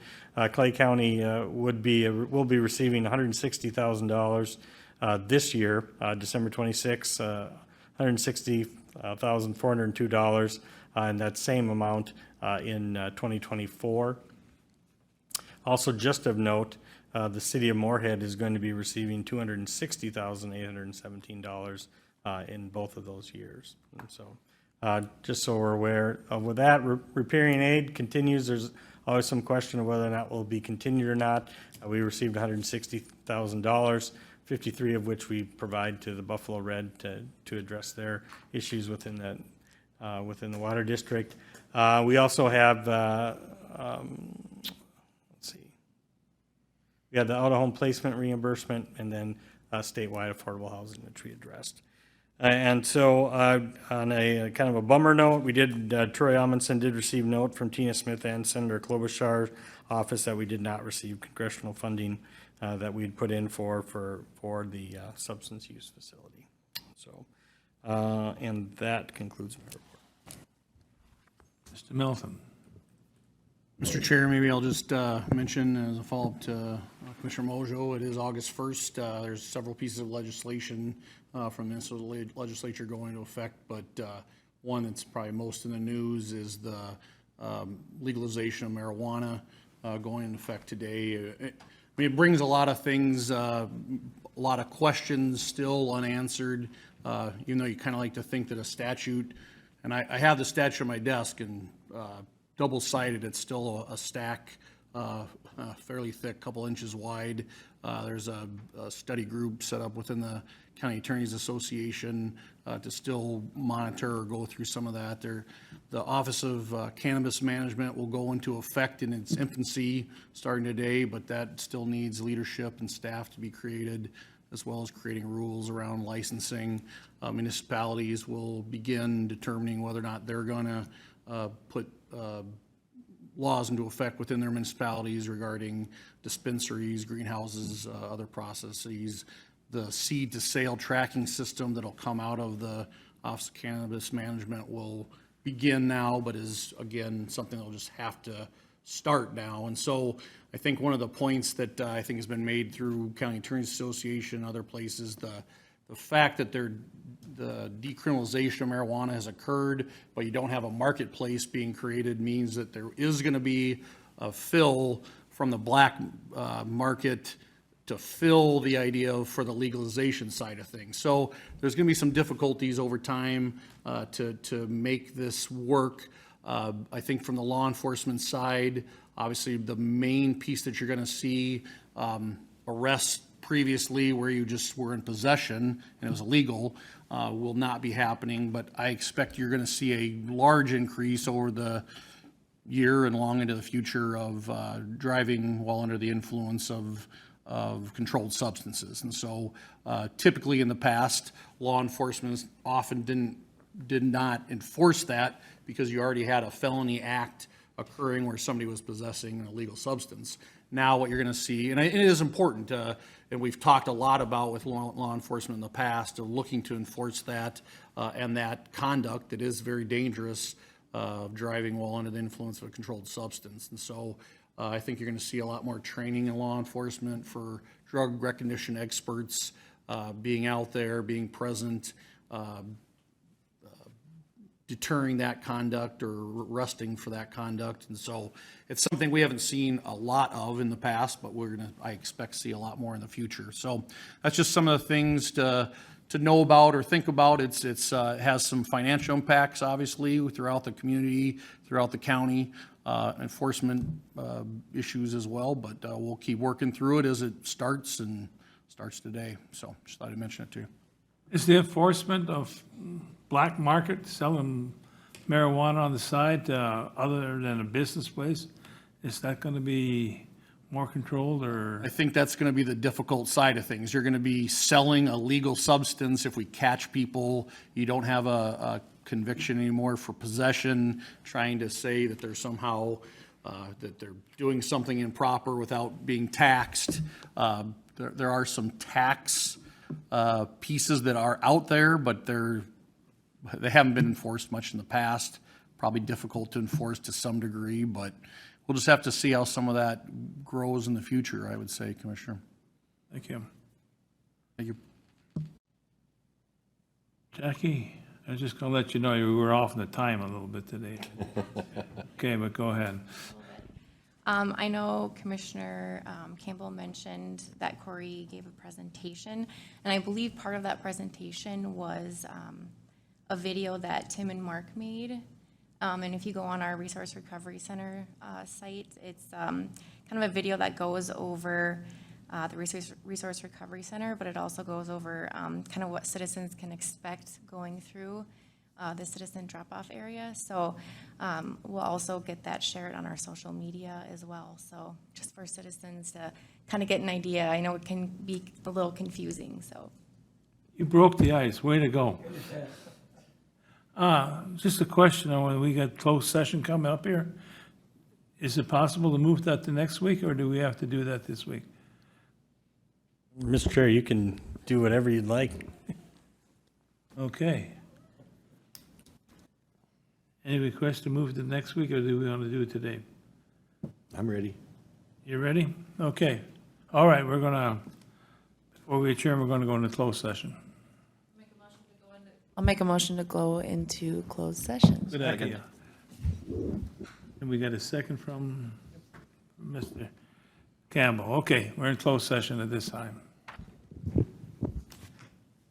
Okay, we're back in session. Mr. Chair? Yes. Yeah, thank you. Obviously, we're in closed session for the purpose of evaluating our county administrator's performance. And I think it's agreed upon by all of us that he's been doing an exceptional job. And we're certainly very lucky to have him in Clay County. And with the amount of work, increased work and demands on the position, and based on the evaluations, I would move that we authorize a early step increase for Mr. Larson. Second. Okay, got a motion and a second to authorize a early step increase of 1 year for Mr. Larson. Any further discussion? I think we should make that motion effective today because Oh, this is yes, the that would meet my, based effective on the evaluation date. And I don't know if it would be for the time limit. I think there's not a time limit on it. That's just an early step increase. You'll move up one step Correct. Okay, today. very good. I would say ask us to start at next pay period.